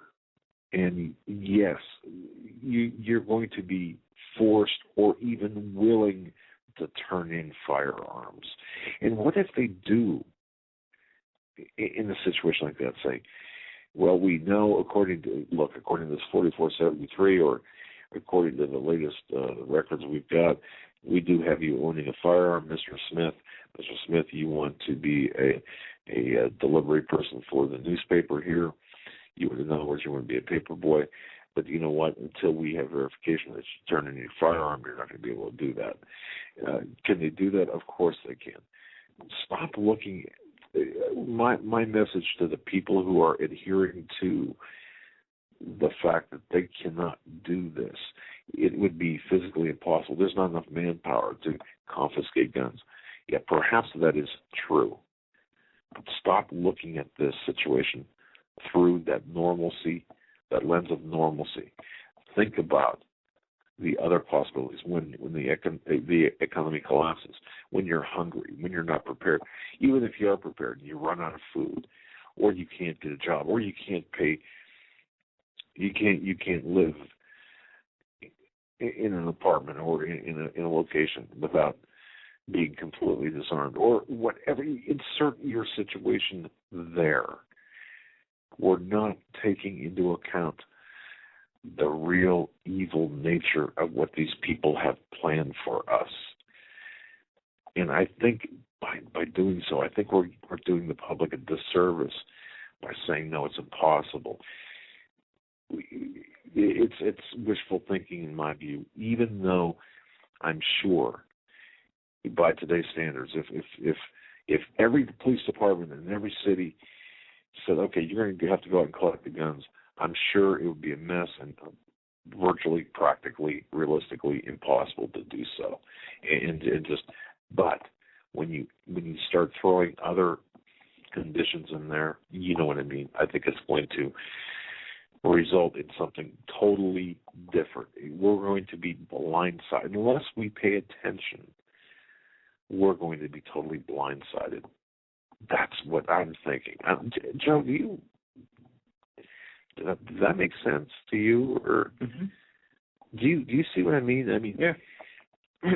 Because right now, under the conditions in which we are looking, it doesn't really make a. I think the numbers outweigh. I mean, the numbers of gun owners and the people. And I use this because I see this all over the internet. Well, I sold my guns or I lost them in a boating accident. Do you think for 1 minute that the people that we're dealing with are stupid? No, I don't think they're stupid, as I don't think they are just people we are dealing with, as it says in the Bible. We are dealing against evil in high places. And that influence of that evil is controlled, from my understanding, by the Lord. And it is the time that Satan roams the earth, and the stress is upon man. And things are not going to be like they were ever in history, or ever will be again. It will be a warfare of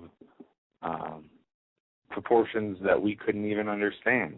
And it can come from the sky. It can come from the people, the governments. It doesn't matter. We are promised one thing, and that is that everything is sealed and finished. Now, the only thing we have to figure out is what we do during the time on Earth while we're here. Right. So are we, what are we going to do? Are we going to sit here and complain and worry about earthly things? Like, as hard as it is to say this when we're in this groove of talking about what's going on right now and how intense it's getting and how the attacks are increasing minute by minute, but really we need to have our minds in other places. We need to be thinking about the peace that we will be in, because it's there and we can count on that. We can still worry and discuss the events happening, as it is an indicator of where we are in time. But either way, we know this nation's going to be brought to its knees. We know we are going to be under a satanic one world order. And no matter which way you slice it, no matter a new revolution or not, the Bible is clear on that. There will be a one world Antichrist system. The only question is when. By the way things are going, it's not going to be long. How as of folks, as a radio show where we're father and son, of course, those new to the program, I'm the father, and of course, you just heard my son, and it's interesting because and I've learned a lot from my son, and I'm proud to say that. And one of the things I learned is you can look at the Bible, and of course, we use the Bible as a tool for worship and for knowledge and inspiration, and for spiritual nourishment. But it's also like it's a multi-purpose tool. It's for historical. It provides historical accounts as well as prophetic accounts. And you're right. Listen to, this is in Zephaniah chapter 3, verse 6. I cut off the nations. Their towers are desolate. I made their streets waste, that none passeth by. Their cities are destroyed, so that there is no man, that there is none inhabitant. I said, surely thou wilt fear me. Thou wilt receive instruction, so their dwellings should not be cut off. However, I punished them, but they rose early and corrupted all their doings. Therefore wait ye upon me, says the Lord, until the day that I rise up to the prey. For my determination is to gather the nations, that I may assemble the kingdoms, to pour upon them my indignation, even all my fierce anger, for all the earth shall be devoured with the fire of my jealousy. For then I will turn to the people a pure language, that they will have many, and call upon the name of the Lord to serve him with one consent. And this is talking about the becoming of Israel becoming a nation again. Right. And that prophecy we have seen come true, obviously. That is an indicator that we are in the last days. And it's my understanding, too, that prophecy in the Bible can be used more than one time, right? Or am I wrong in that? I'm not sure. But we know that things are getting bad. Aside from guns, Christianity, Christian belief is under attack, which is more important than guns being under attack. It is. It truly is. To remember that the First and Second Amendments are both tied together. But you mentioned about the Christianity being under attack. It does my heart. It just pleases me to read, for example, that Hobby Lobby, the CEO, in an open letter stating honoring God is more important than turning a profit. Isn't that great? I mean, think about that. And we are Christians. We run our radio broadcast on Christian principles and deliver news, information, analysis through a biblical Christian worldview, as does the CEO of Hobby Lobby, runs his business as Christians. They run their business as Christians and Christian principles. And one thing that got me, he said, I've always said that the first two goals of our business are, number one, to run our business in harmony with God's laws. And we certainly attempt to do that as well, and I think we do a very good job at it. And two, to focus on people more than money. Isn't that what we need to do? Focus.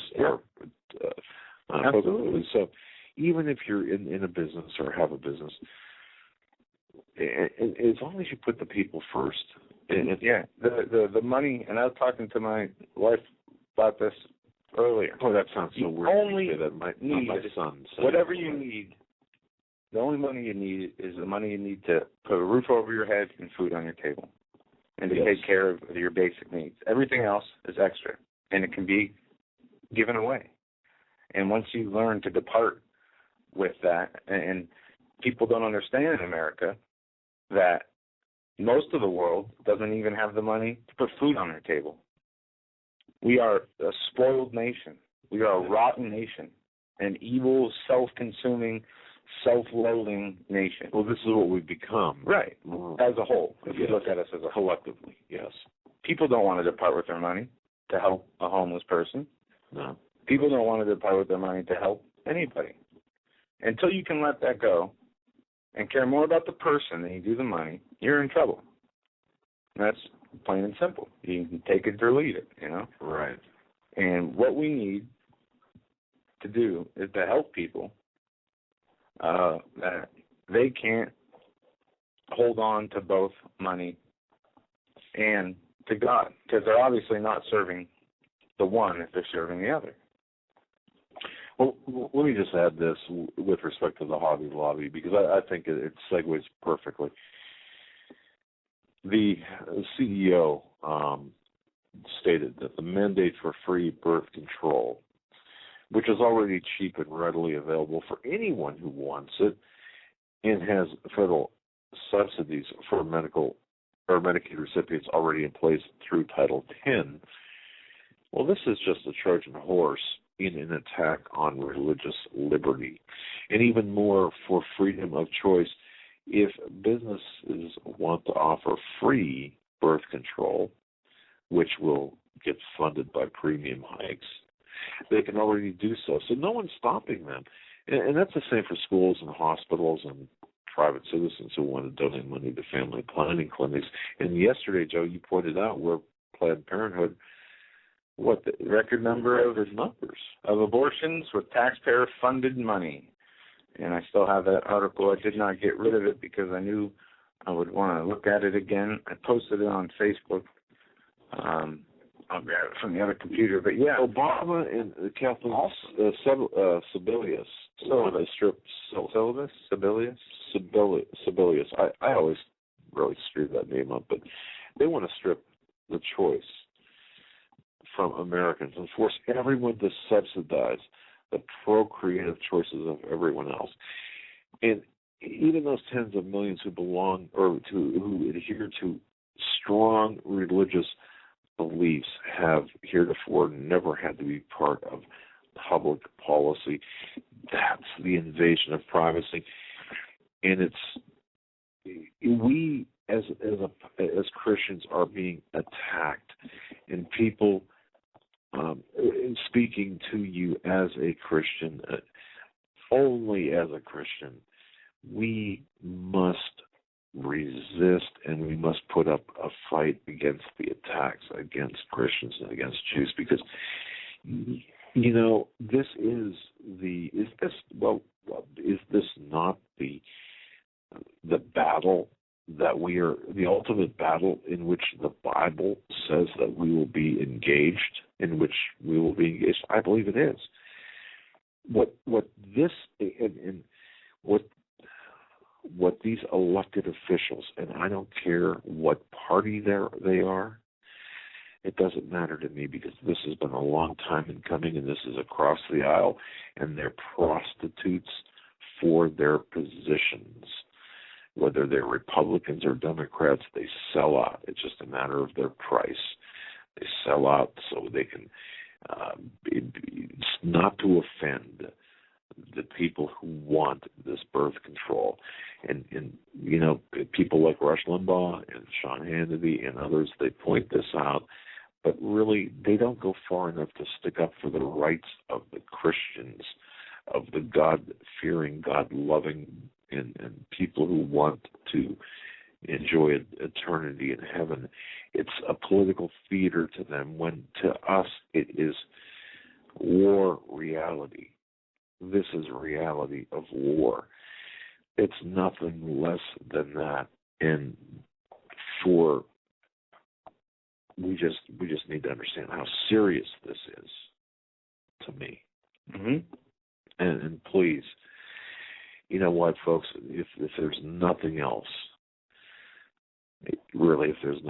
we need to fight in God's honor for our principles, for our Christian faith, for the faith of our fellow brethren, for the Jews.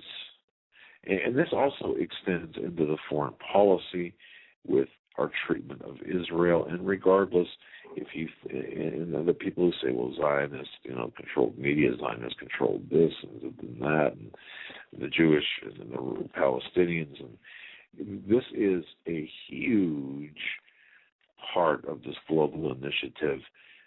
I know, Joe, you've got so much information on how this was really pounded out, planned, detailed, and orchestrated back years and years ago by people who are still around today. This is all part of the final huge battle the war that we're going to be fighting. And let me just say this while I'm on this part too. Benghazi, the window that shows, that exposes the global agenda. Benghazi is so important to. We need to keep the people's feet to the fire, the elected officials' feet to the fire on this. The Republicans and the conservatives, the Tea Party people have sold out on Benghazi. What Benghazi represents is the fact that we are going to be engaged in another war. How does this relate to what we were just talking about? It relates to the attack against Christians, not just in the United States, but worldwide, because Christians in Syria, 4 million, are going to die. You can take that to the bank. If Clinton and Obama are successful, 4 million Christians in Syria will die. Yeah. This is a worldwide attack. This is a global attack on Christians and on Jews. And this will also have an effect on Israel, because it's going to spill over. It already has spilled over into Israel. And our best friends in the Middle East, Israel, are going to feel the effects of this as well.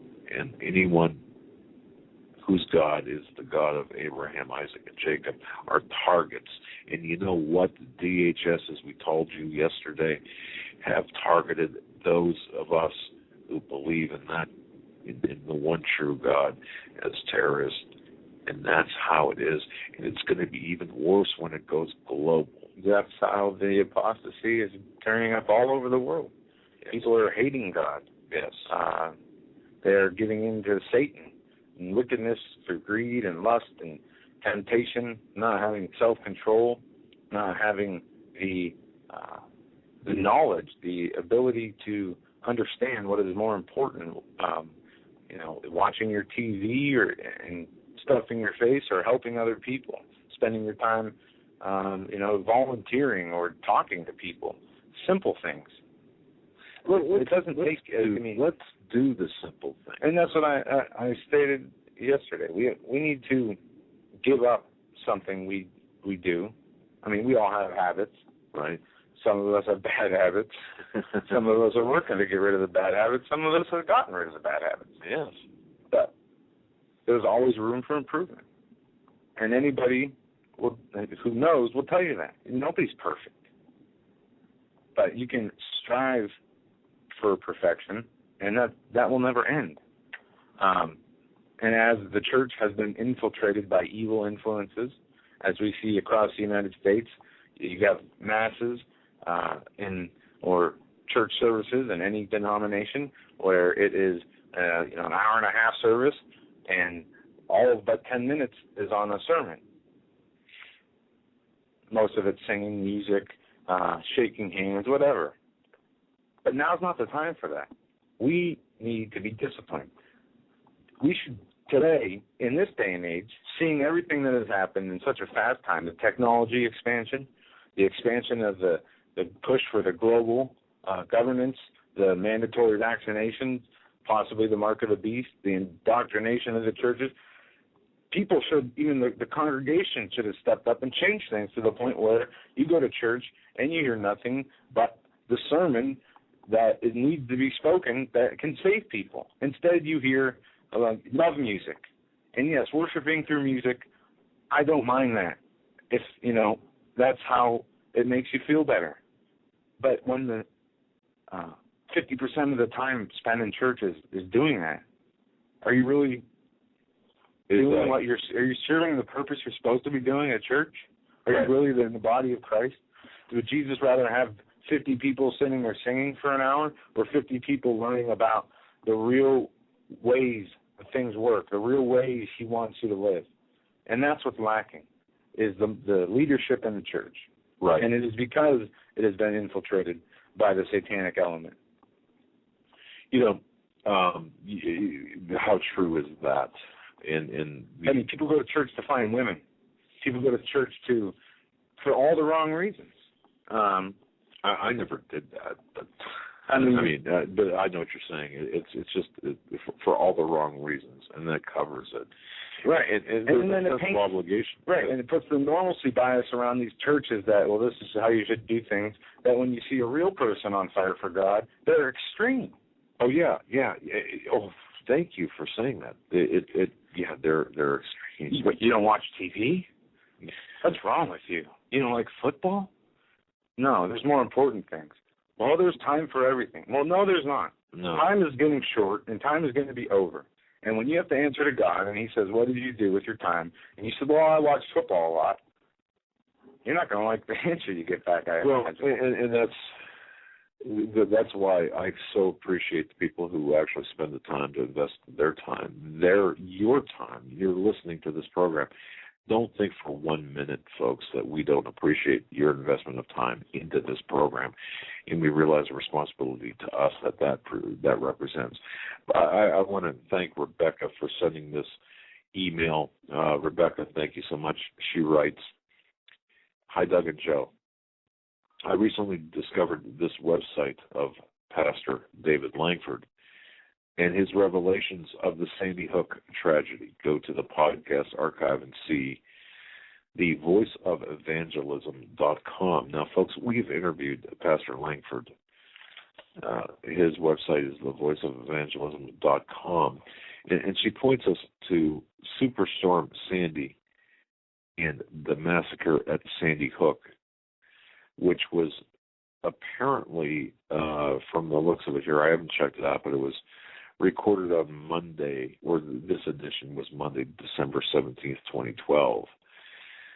So if you have a chance in your off time, definitely listen to the podcast from David Langford. Rebecca, thank you so much.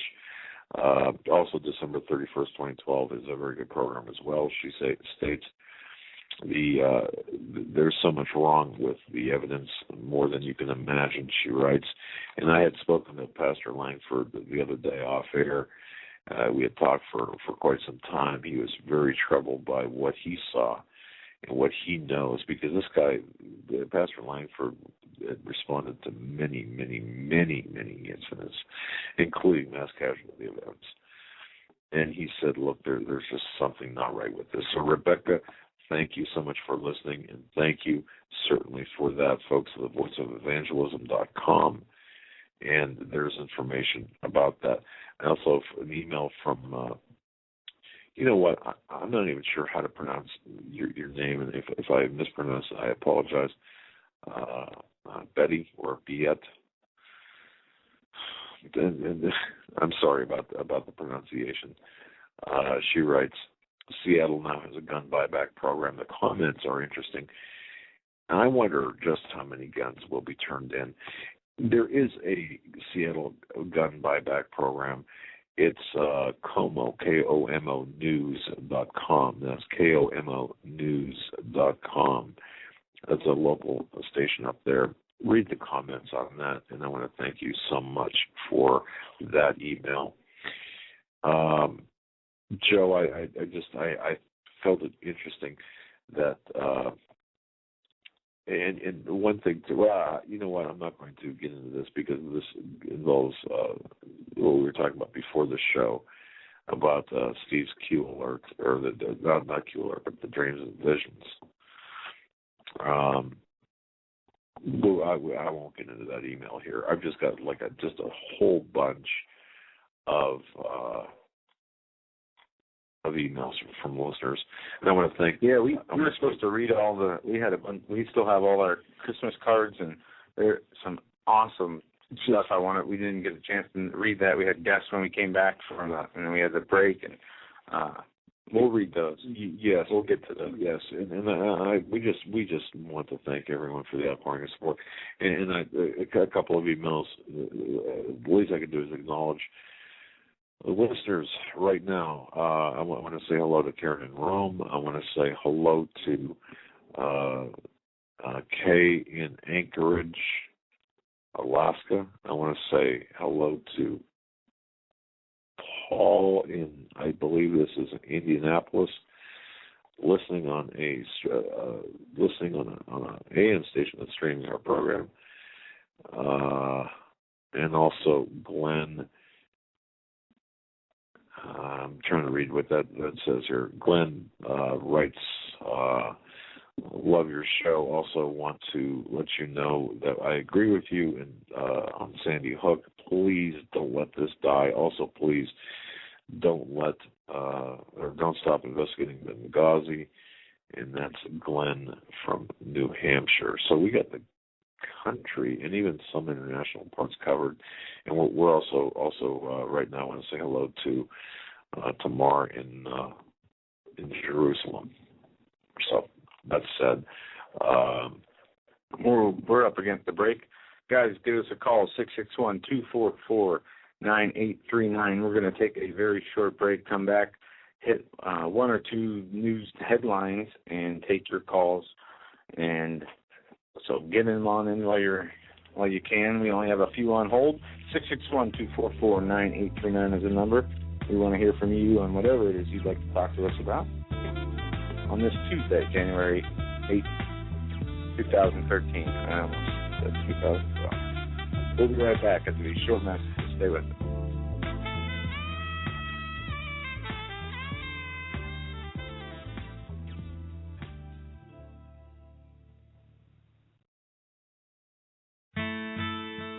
You better wake up fast and listen to this, America. The Obama campaign has launched attack squads disguised as truth teams dedicated to intimidating and silencing all political dissent carried over the internet that criticizes the Marxist Obama. Truth squads specifically focused on covering up Obama's endless trail of lies, corruption, and subversion, and using the Gestapo power of our own government to police and censor the internet and shut down websites that dare to carry the real truth about Obama's Marxist coup. Remember the names of these Gestapo-style agencies at work right there in your neighborhood: KeepingHisWord.com, KeepingGOPHonest.com, and AttackWatch.com. KGB, SS, and Gestapo-style police-state gangster organizations at work to silence the important voices of patriot dissent, some of which have already been shut down by Obama's orders. Adolf Hitler would have been proud. We're the 21st century Tea Party patriots.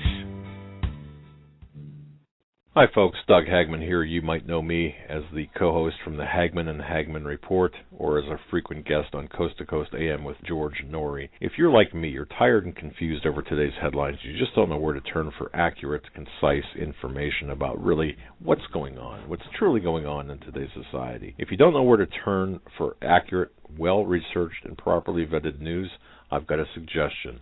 In fact, it's a requirement. Bookmark Canada Free Press. That's CanadaFreePress.com on the internet. It's just not for Canada. It's for news across the world. Judy McLeod, founding editor, has put together a vast array of talented writers like Kelly O'Connell, Daniel Greenfield, Dr. Eileen Johnson-Powell, a lot of guest columnists, very talented writers. Folks, that's Canada Free Press at CanadaFreePress.com. Now mobile friendly. Follow on Facebook, because without America, there is no free world. Doug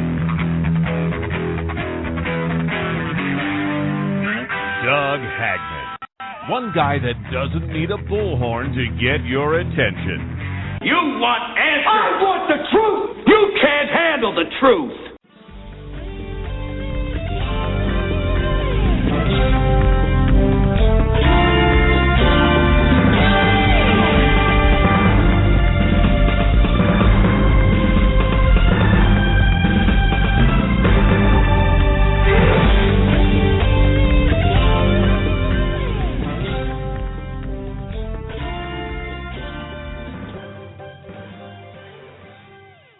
Welcome back, ladies and gentlemen, to hour number 3 of the Hagmann and Hagmann Report.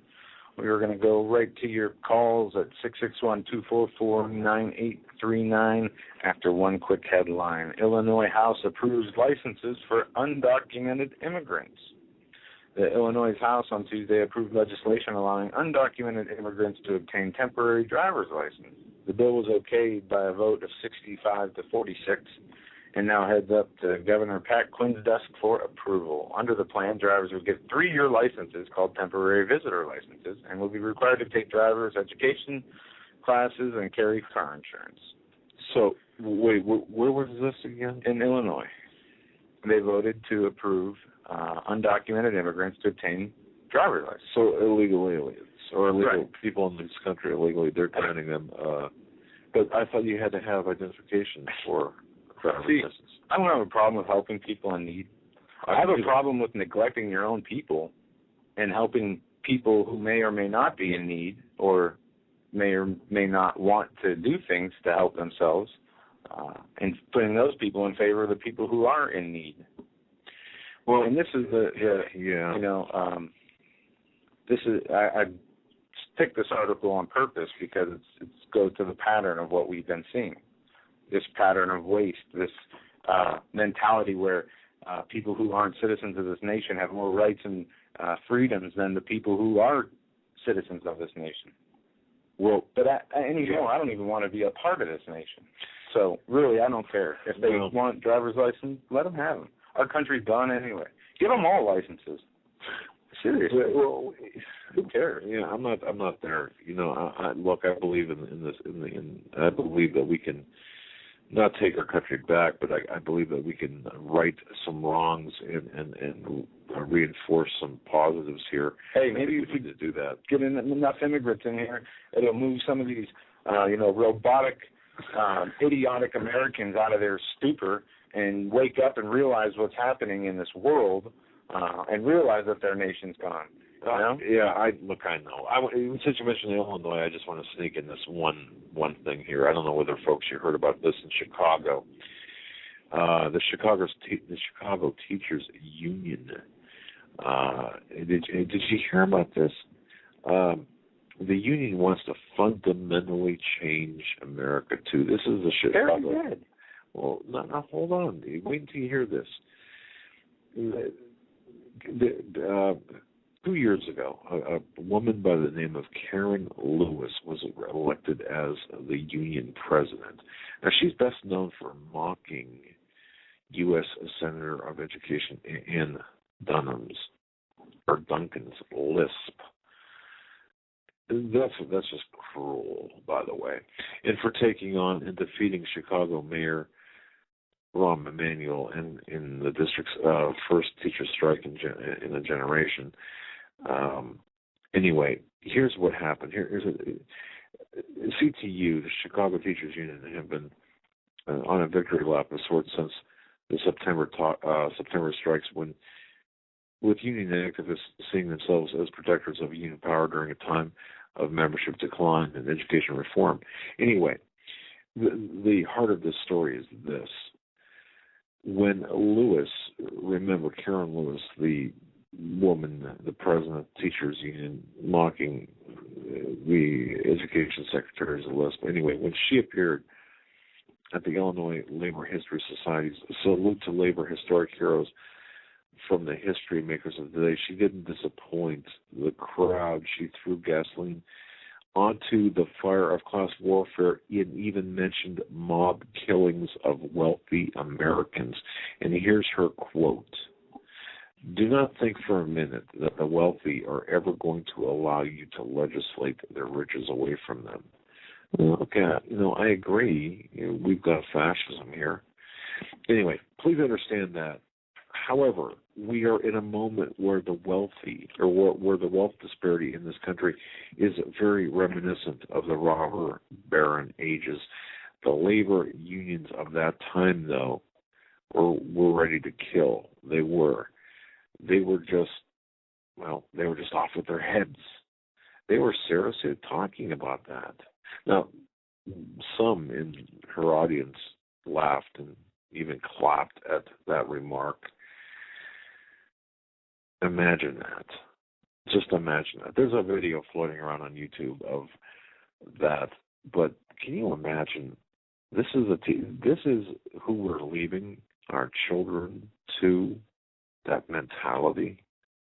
Wow. Okay. Let's go to the phones, as we have a lot of people on hold. And we thank you for your patience.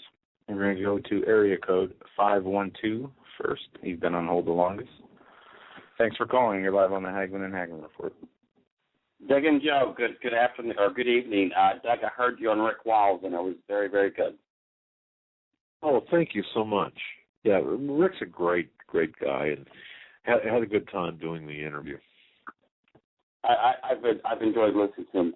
Two things I would like to ask you about. One thing ask you about, one thing talk to you about.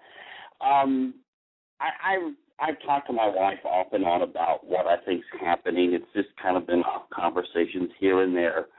But this weekend, it's my intention to have a heart-to-heart, detailed talk with her.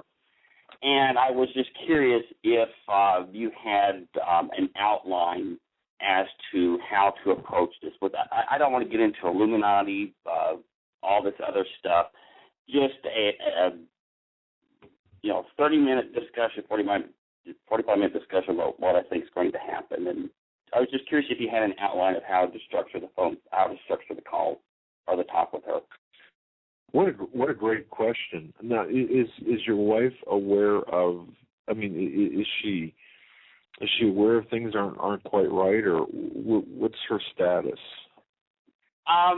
She's just on the very, very edge. She doesn't like what's going on, but I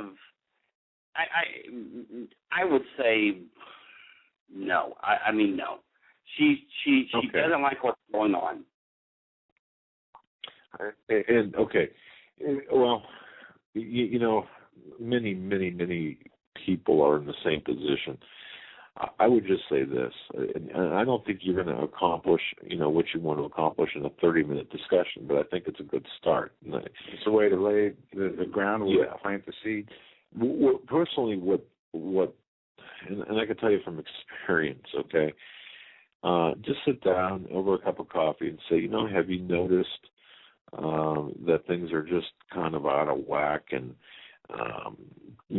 things aren't. You don't have to get very specific. You really don't have. I mean, certainly, Illuminati wouldn't even enter into the conversation, but it would be something to the effect of, you know how much I care about you, I love you, and the fact that we've got a family, if you do, or whatever. We know our plans for the future. We're planning our future together, and part of our plans together for the future, we've got to be on the same page with things. And maybe the first sit down with over a cup of coffee or tea or whatever, maybe it might be just asking her what she thinks instead of telling her what you think. Maybe it might be, hey, what do you think? What do you see going on? And because people love, it's been my experience, people love to tell you what they think. And that way you can get a read on where she's at. Or if you already know that, it reinforces that. But then use that to open and say, well, geez, here's what's bothering me. And maybe, maybe you can help me with this. I see that, maybe I see I see the economy having some trouble, and we're going to be forced to be paying higher food prices here in a couple of months. And you might even cite a few stories here or there, and say, well, what do you ask her, what do you think perhaps about maybe buying some extra food, over the next couple of weeks, just to kind of hedge your bets and go that way, or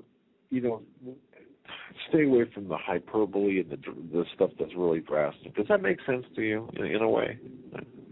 Yeah, and I mean, I've already been buying food. She's aware of it, and she knows why. I mean, there's some parts of it, and I don't want to make it out that she's completely ignorant. There's some parts of it that she is, but I've never really just had a detailed heart-to-heart.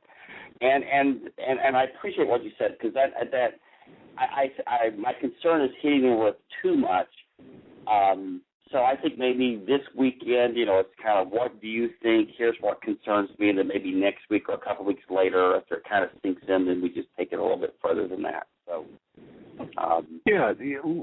little by little in increments, and get her feelings and see where she's coming from, because it's really a hard, very difficult concept, because there's just so much, and you can only talk about it for so long. But if there are bigger decisions, which you are referring to, perhaps the purchase of metals, or or cashing out a 401k or something, whatever it might be, whatever the bigger decisions are, you can kind of gradually,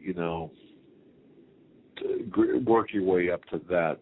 I certainly wouldn't open with that, but boy, if I had an outline, that would be great. But I think every person's situation is different. But it sounds like you've got a great head on your shoulders, and just by asking the question, I think that you're further ahead than people who just kind of go in like a bull in a china shop and just go after it, without the necessary thought. The preparation. I don't know if that helps you. No, it does. It really does, and it just pretty much confirms and it reinforces what I was thinking. But I mean, I would have gotten into a bit more than what I needed to. So no, trust me, I appreciate it. The second thing I just want to comment briefly on is concerning Alex Jones and Piers Morgan. First of all, I want to say that I owe Alex Jones a lot of thanks, because if I had not started listening to him, I would not be listening to you, Max Kaiser, Gerald Slinty, and many other guests. I find him at most times difficult to listen to, so I don't listen to him much, but when he has guests, I do. But I think last night, CNN played him like a fiddle. They had him exactly where they wanted.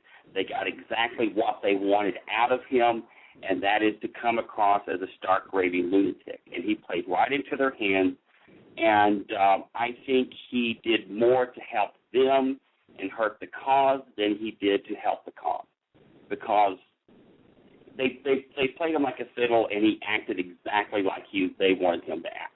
I realize he's passionate, but he could have handled it better and got the points across.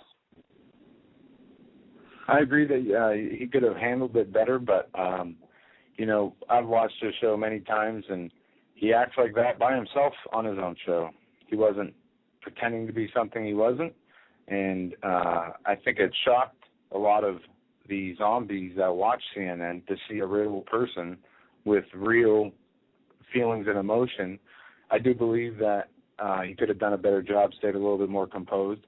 But when dealing with a communist, I'm not going to name call, when dealing with a little girl like Piers Morgan, somebody's got to get in this guy's face.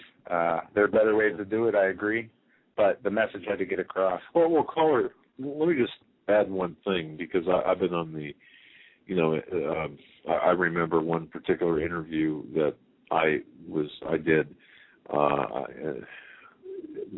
This was not for Fox, but it was. This was in a pretty big market television station. There are things that happen. Producers come up to you, assistant producers, various people that you don't have a clue. Things are happening so fast around you. The only thing I can say to people is we don't really know what went on in the minutes before he went on air. You don't know what he was told. If somebody said, look, we want you to just come out of the gate swinging because that's what Piers Morgan wants you to do, because he's going to come out swinging as well. It makes for good TV. We don't know. I said it yesterday. When he was on The View, it was the same thing.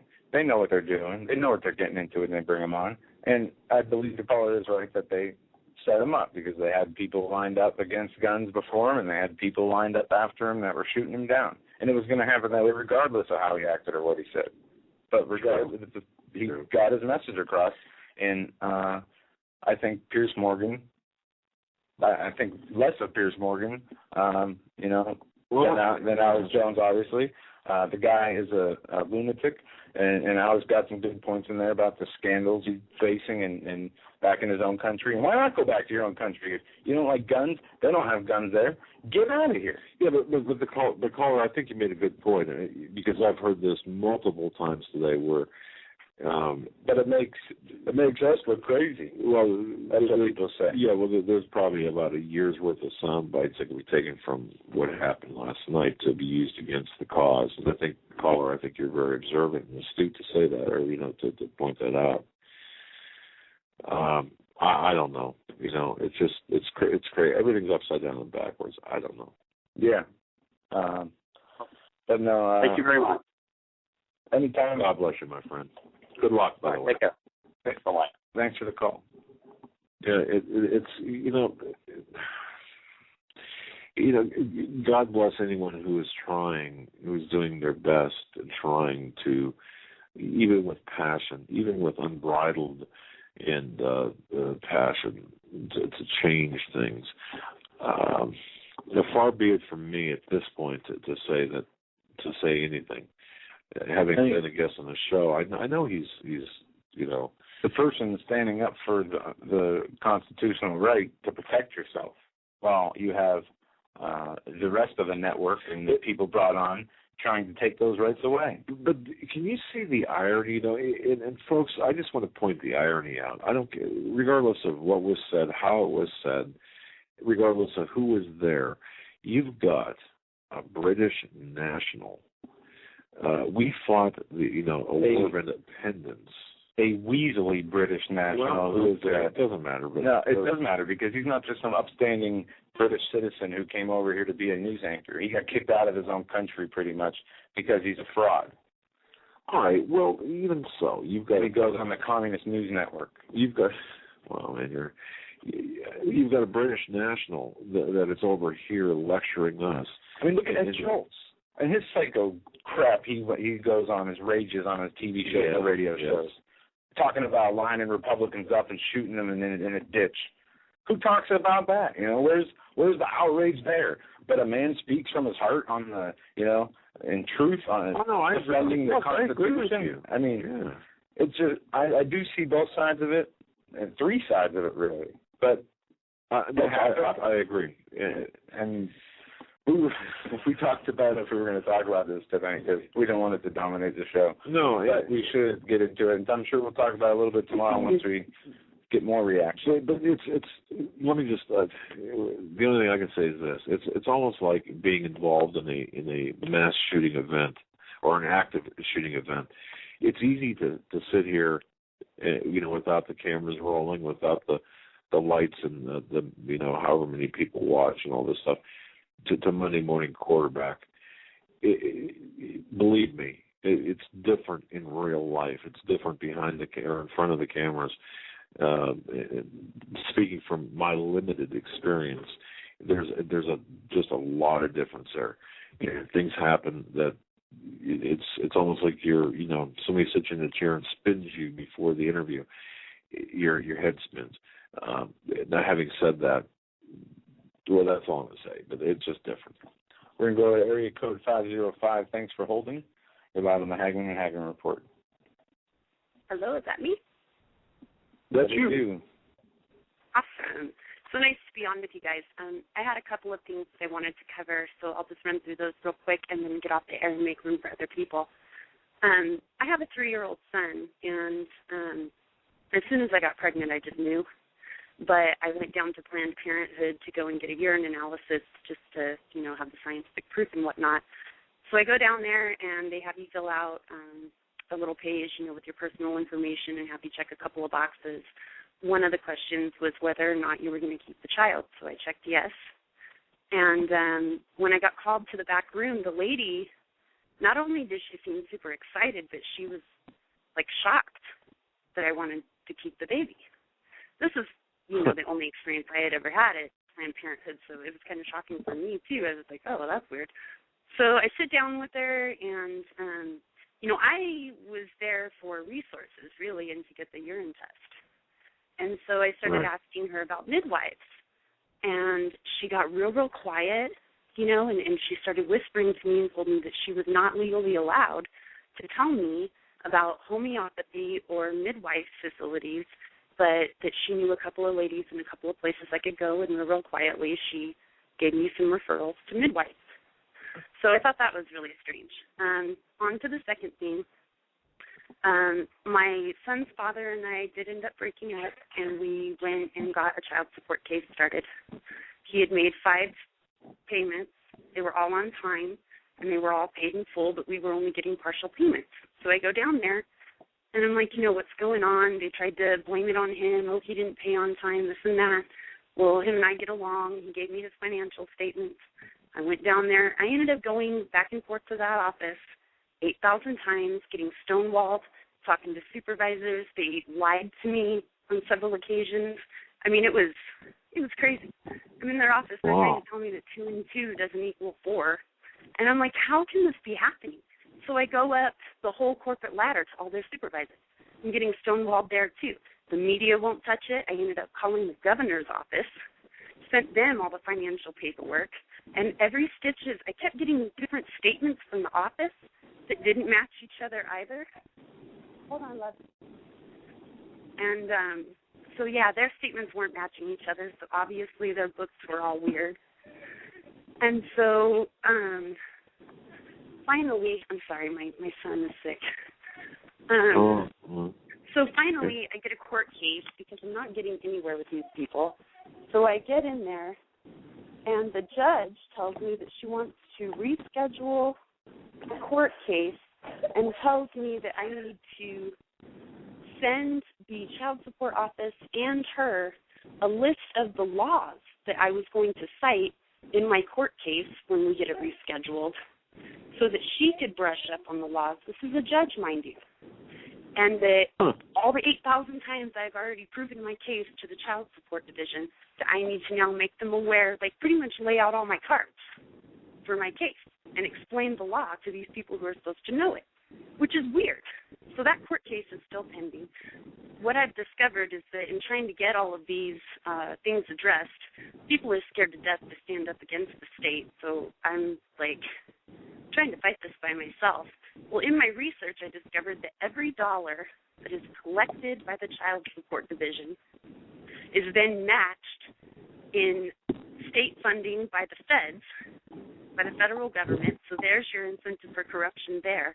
And then, on top of that, every one of those dollars collected is also ran through the Federal Reserve. Private child support payments from one parent to another are ran through the Federal Reserve. Like, what could be the reason for that, right? Totally weird. Okay, so one more thing, and then I'll get off the line. Can you please? What I really appreciate about your show is that you guys present your arguments as logical, intelligent gentlemen. And you don't make people who are questioning the motives of government and authority, you don't make us look crazy. Not only does Alex Jones not always do the fact-checking he should, which is another reason I appreciate your guys' show, because you guys do fact-check before you make public statements, and that's very important. But also, you know, he shows up to peaceful rallies and makes a huge ruckus, and I just feel like even though he is right on a lot of points, and yes, I agree that the time for being nice is, you know, getting kind of hard. You push a dog into a corner and slap him around enough and they bite back. I get that. But I think that the reason he is so in the mainstream media, I think that he's allowed to be there because of the way that he presents himself, because he makes us look like crazy people, because he, you know, like the last caller was talking about, because he makes us look bad.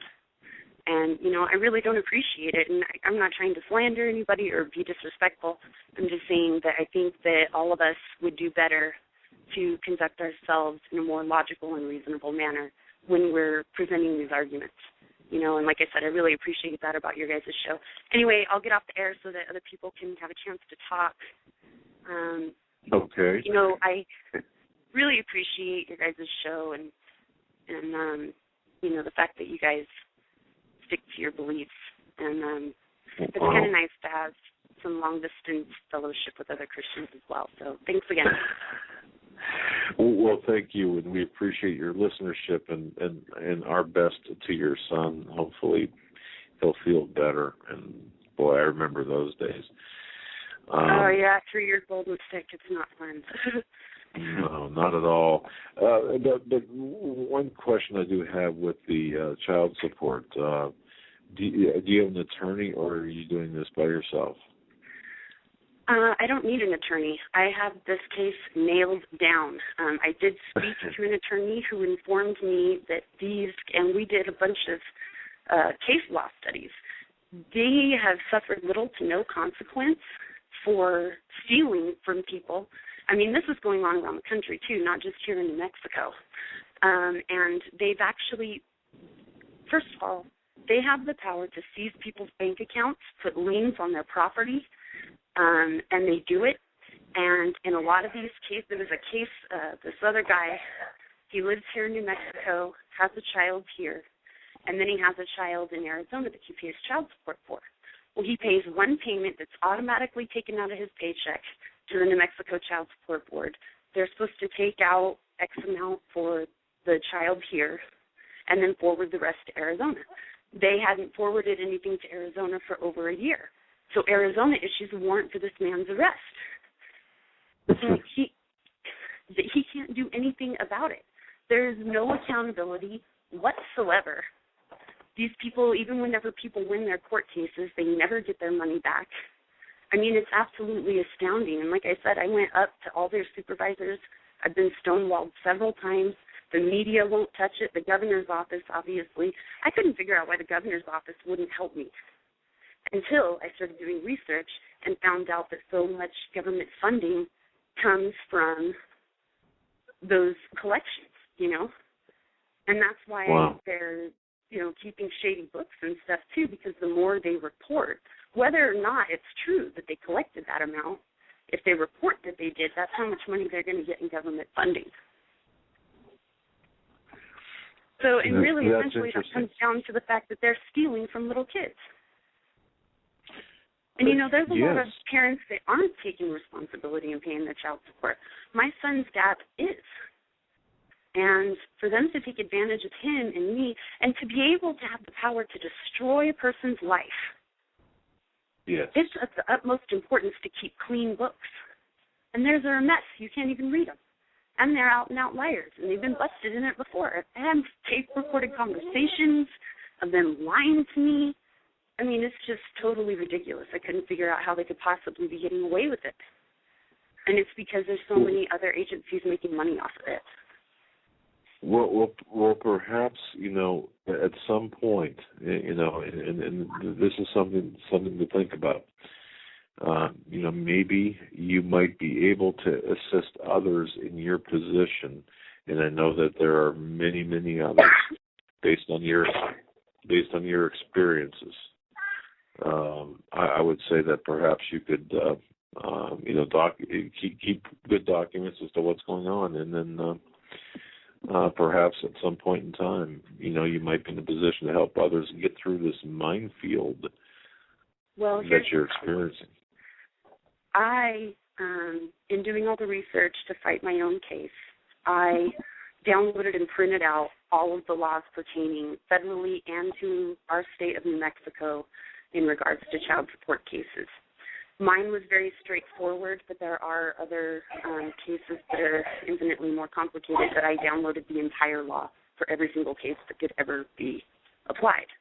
So I do have that material, and so I started talking to people. I made a flyer, and I started talking to people and started talking to a lot of people off record about the issues that they were having. Now, not only are a lot of these people on other forms of assistance, such as food stamps and whatnot, so they don't want to question the state because they're dependent on the state. Obviously, that is their approach. But also, you know, my son's father and I get along. He gave me his financial records and things. Not everybody is in contact with the other parent. You know, so when they start telling you, oh, it's the other parent's fault, they're not paying or they're not doing this, they just have to accept that. I didn't. You know, I was able to get a hold of financial records and whatnot and you know, get a hold of the materials that I needed. But, I mean, they wouldn't let me bring my accountant in there. They wouldn't let me bring my mother in that office. No witnesses whatsoever. They told me I wasn't allowed to record the conversations, but I did anyway because I was sick of being lied to. Yet they send in 3 of their cronies to come in and double talk you, team up on you, tell you things like, oh, well, clearly we're just not making any progress with you, and things like that, treating me like I'm stupid. Another thing was one of their accountants told me, oh, well, all we have to do to fix this is go into the computer and change the date of when the check cleared. And I'm like, dude, that's fraud. That's fraud. Did you just say that to me? You know, I mean, it's totally ridiculous. Well, and what kills me is it's a well-documented, well-known problem. And like I said, it's not just here in New Mexico. This is going on throughout the state, and there are some cases where they start using child protective services against people and trying to take their children away. I mean, this stuff gets ugly. I ran across some really gnarly, weird things in my research and the stuff that happens to people. So I've documented my case very well in the paperwork, and like I said, I have a pending court date, so I am putting all of that documentation into 3 or 4 separate hands so that if I do end up facing any harassment or they start trying to mess with my son or something, that I have some sort of recourse. You know, that somebody knows something about what's going on other than me being out there by myself, because everybody's afraid to go up against the state, or they don't have access to the information like the other financial records or whatever. So everybody's scared to death, you know, and and I'll tell you what, we'll cut you loose, but that's a problem that we've got to, that other people have to know about, that there's an issue taking place right now, and it's states all across America. People are in the same position as you're in. There's a lot of state-sanctioned exploitation of people in your position, and this is something that really needs to be exposed, and we really have to. And the use of child protective services against the parent or parents is now becoming an even larger problem. And when Obamacare comes into play, there will be an increase in CPS and child protective services. I've severed all my ties with the government completely. We severed our child support case. We have severed everything that has to do with the state. And I've never really used credit cards or bank accounts or anything like that. And so, I'm pretty independent as far as that's concerned. They can't really do a whole lot to hurt me, but they could do something with, threatening with child protective services or whatever. But, I'm trying to cover my bases as much as I can and put that information into as many hands as possible so that if I do start getting harassed, it's not just me out there speaking out against it, but it's also other people familiar with it. So. It sounds like you've got your bases covered, and I want to thank you and certainly give your son a big hug and do take care of him. I want to thank you for listening. Thank you for the call. We'll keep you in our prayers, and God bless you. Thank you for listening, and thanks for imparting the information to our listeners about what you're going through. It's a nightmare. Well, thanks for listening to my rant. I really appreciate it. My heart goes out to anybody else in this situation, and God bless. And thanks for fighting the good fight, you guys. All right, you have a good night. Thanks for the call. Bye. All right, we're going to move right along. Area code 912. You're live on the Hagmann Report. Hey, Doug and Joe, it's Daniel. Hey, Daniel. It's good to talk to you. Hey, actually, I wanted to go back to what y'all were talking about as far as the Connecticut shooting and the Aurora shooting as well as the VTech shooting. All of them had, they were under some type of psychological drug. And what I was thinking about was, I believe one of your guests had said something about this previously, but they were talking about how the word in the Bible for sorcery is pharmakia, which we get pharmacy and pharmaceuticals and things of that sort, as well as, the symbol having the snake wrap around the staff and things of that have to do with the Kundalini spirit. And, it has a lot of occulted evil, codes within it. But I believe that those ones that actually, was taking those drugs was able to be inflicted or maybe oppressed by these demonic entities. I don't know if you ever heard of Russ Bizdar. He does he specializes in SRA, satanic ritual abuse, and DID, dissociative identity disorder. And he explains how they actually a few weeks ago. Mr. Bizdar was on our show just a few weeks ago. Okay, that was it. Okay. Well, he was explaining how, they would split the personalities and they would actually attach a demonic entity towards one of the personalities. That's why these people can snap in and out of certain, ways and be able to shoot children with no problem, be able to do all those things. But all of them had that same problem. They all were on some type of drug.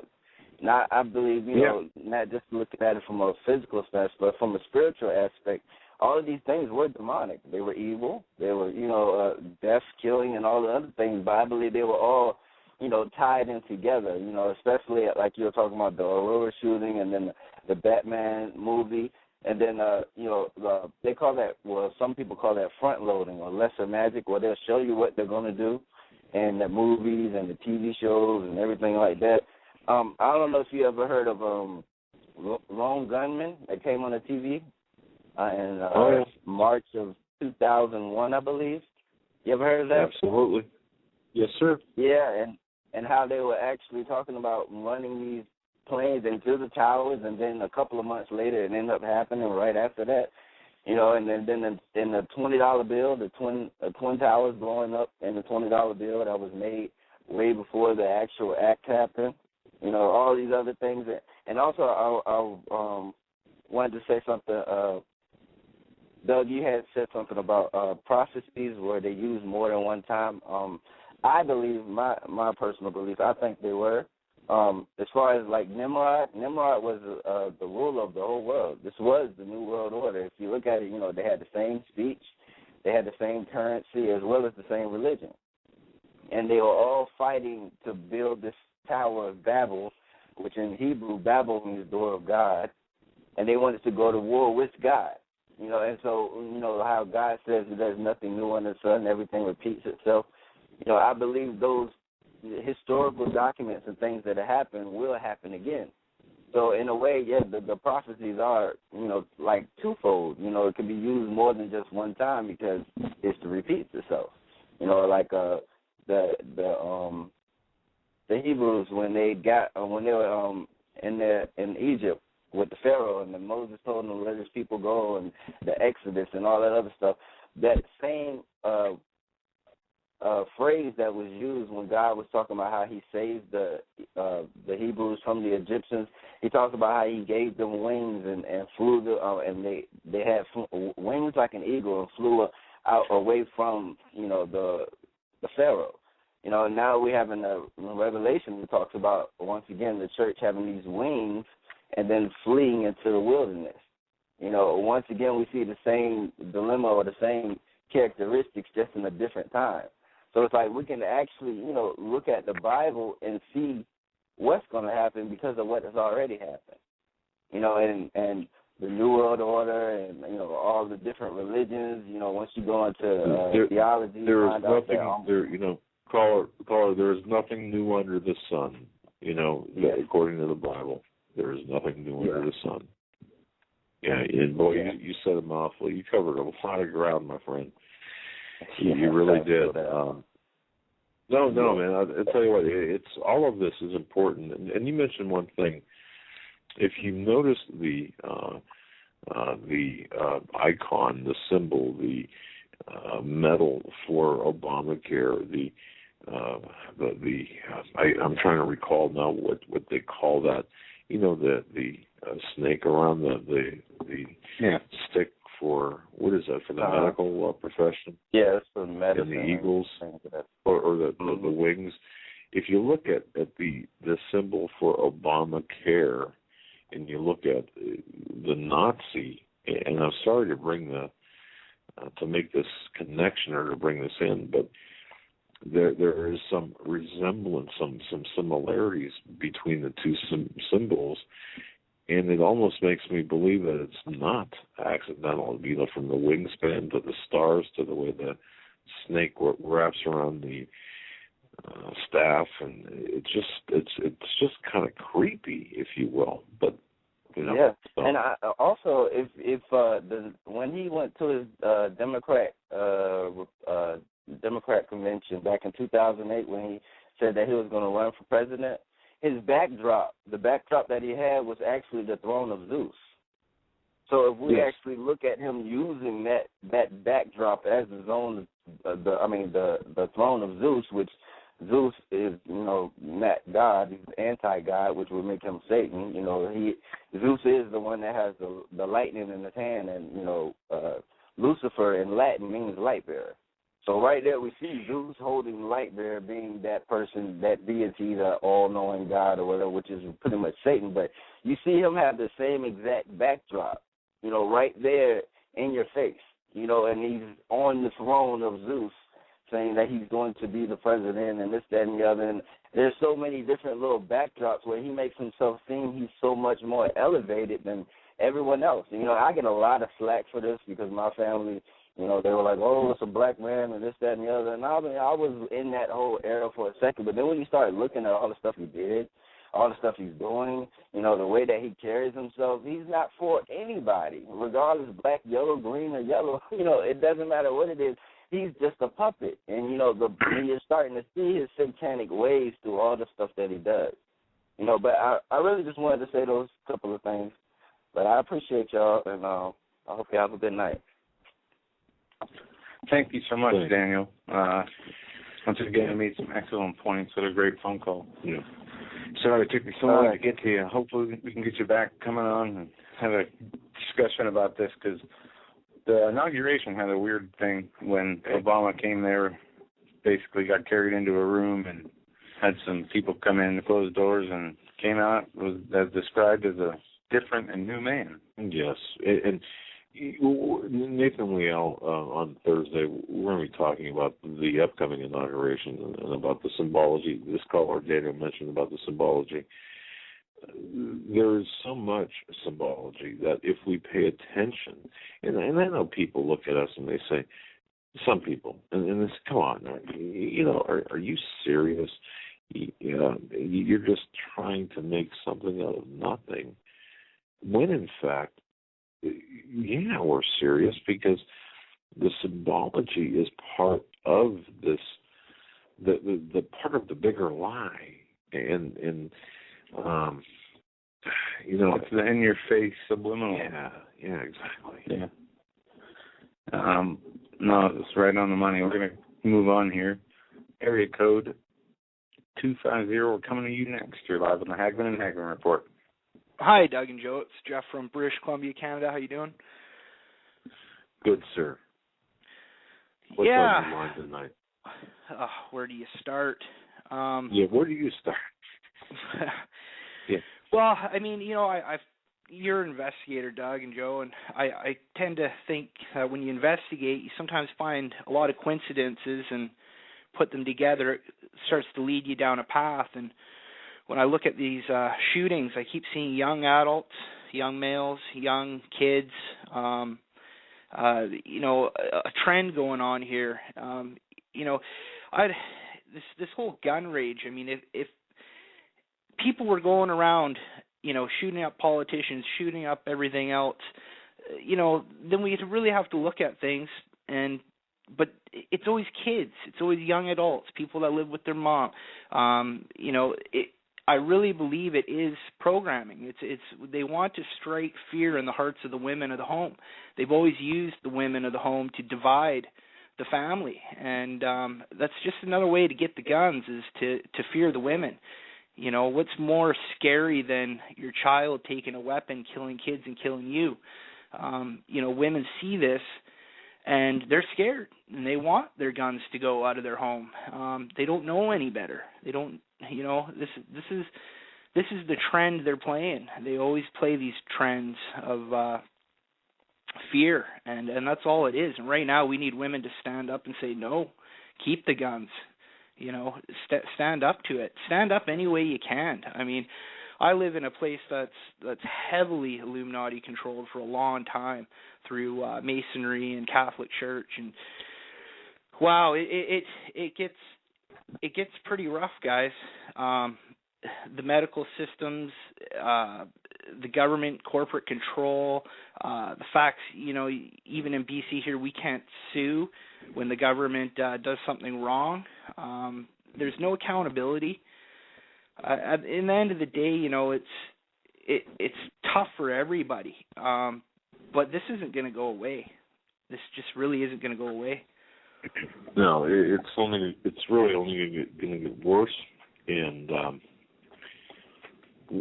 I think we have to be vigilant. Obviously we have to be vigilant, but we are entering into a time period that, unlike any other, although, as I mentioned earlier, you know, there's nothing new under the sun, history does repeat itself, but yet we as a collective society in this country have never seen what we're seeing today play out. And, you know, it takes such utmost discernment, spiritual and intellectual discernment right now, because, boy, it would be so easy to go down the wrong path, and so easy to be tricked, and so easy to be deceived, and so easy to be, you know, we have to be careful, and we have to have that spiritual, biblical, godly discernment for the truth. And it's, I don't know, to me that's so important. And even take what we say, take it to prayer, and take it to your own research. Do what you think, you know, follow it through, because there's just so much going on. Yeah, that's right. And, you know, it's, well, with the whole discernment thing, you know, Jesus says that to enter into heaven, you have to be of the spirit of a child. And, you know, what I believe that means is, you know, you have to be a child seeking his parent, and your parent is God. God's your father. And you really do have to turn to him and let him guide you like a child would let a parent guide him. You know, these people that go around and say, oh, well, I'm a Christian, I love God. I'm a Muslim, I love God. I'm a this, I love God. When you get to heaven, that's not going to work. It's not going to buy you a ticket. You know, you have to build that bond with God, and loving God is not something you say. It's a bond you build. You build the bond with God first. You become the child to the Father, and then the Father will give his love, and that love will build as the Father guides you through, you know, your journey, your life journey. And I honestly believe that's what he's talking about in that case. Interesting. Yes. Very, very well said. All right. Well, you know, enjoy British Columbia, and of course, while you're in British Columbia, definitely pay our newest sponsors a visit there. And I don't know how close British Columbia is a huge province. It's one of the bigger provinces, is it not? Yeah. Yes, it is. I'm on Vancouver Island, actually. I'm right. I'm just south of Campbell River, where your sponsor's at. Oh, okay. Okay, yeah. Gremlin Firearms in British Columbia. You know, pay them a visit and stop and say hello if you ever get around in that vicinity. But, sure. But thank you very much for your call. Interesting points of view, indeed. Can I just make one quick point about the Alex Jones thing? I just want to say that no. No, go ahead. Go ahead. Okay, I just want to say, it's the first time I've ever seen in my lifetime somebody actually get on mainstream TV and bash their biggest sponsors right in their face, and hats off to that man for doing that. And anybody that says he's in bed with Piers Morgan on this, good luck with that one. And for people.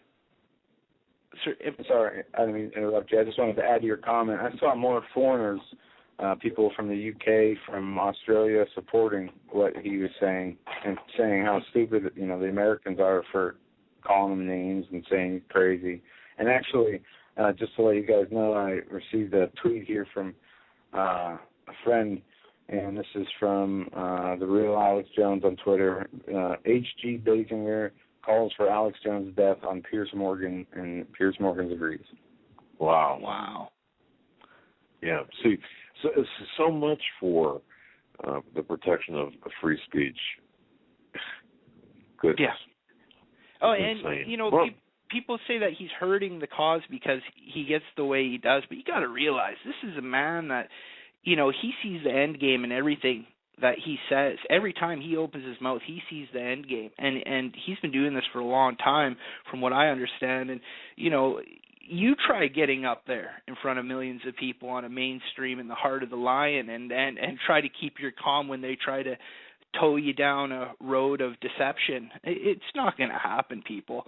And for the people that just turn off the TV and say, oh, well, he's just a crazy guy, he's just a madman, well, those people you're not going to wake up. God needs to wake those people up. So forget about it. Forget about those, few million that won't wake up. If they're not going to wake up, they're not going to wake up. At least Alex is giving a lot of the rest of us hope that, somebody is out there calling a spade a spade. Yeah, and you're right. I mean, believe me, sitting in the hot seat is much different than sitting in the Monday morning quarterback chair. And I think that, wow, it's, it is something that he got a lot of. I was amazed. Somebody had presented a list of ticked off a list of what he had snuck in or really didn't sneak in, but pushed into the conversation. He covered a lot of ground, I'll tell you, regardless of how the message was wrapped. The message, there were a lot of things that he touched upon, but that said, you're going to have detractors. Like we have detractors, we've got supporters. It's the way I look at it too. Right now, how would the founding fathers, or how would the founding fathers react to the tyranny which we're exposed to right now? I'm sure. And back in the 1700s, people think it was all very respectful and all very, stand-up-ish, and there were some raucous events with our founding fathers. So it would, it's not anything new, to be sure.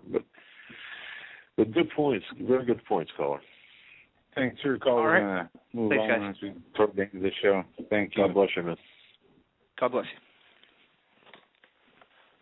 We're still having some sound issues. I can tell you this. My ears are bleeding from the... because you get your volume jacked up all the way.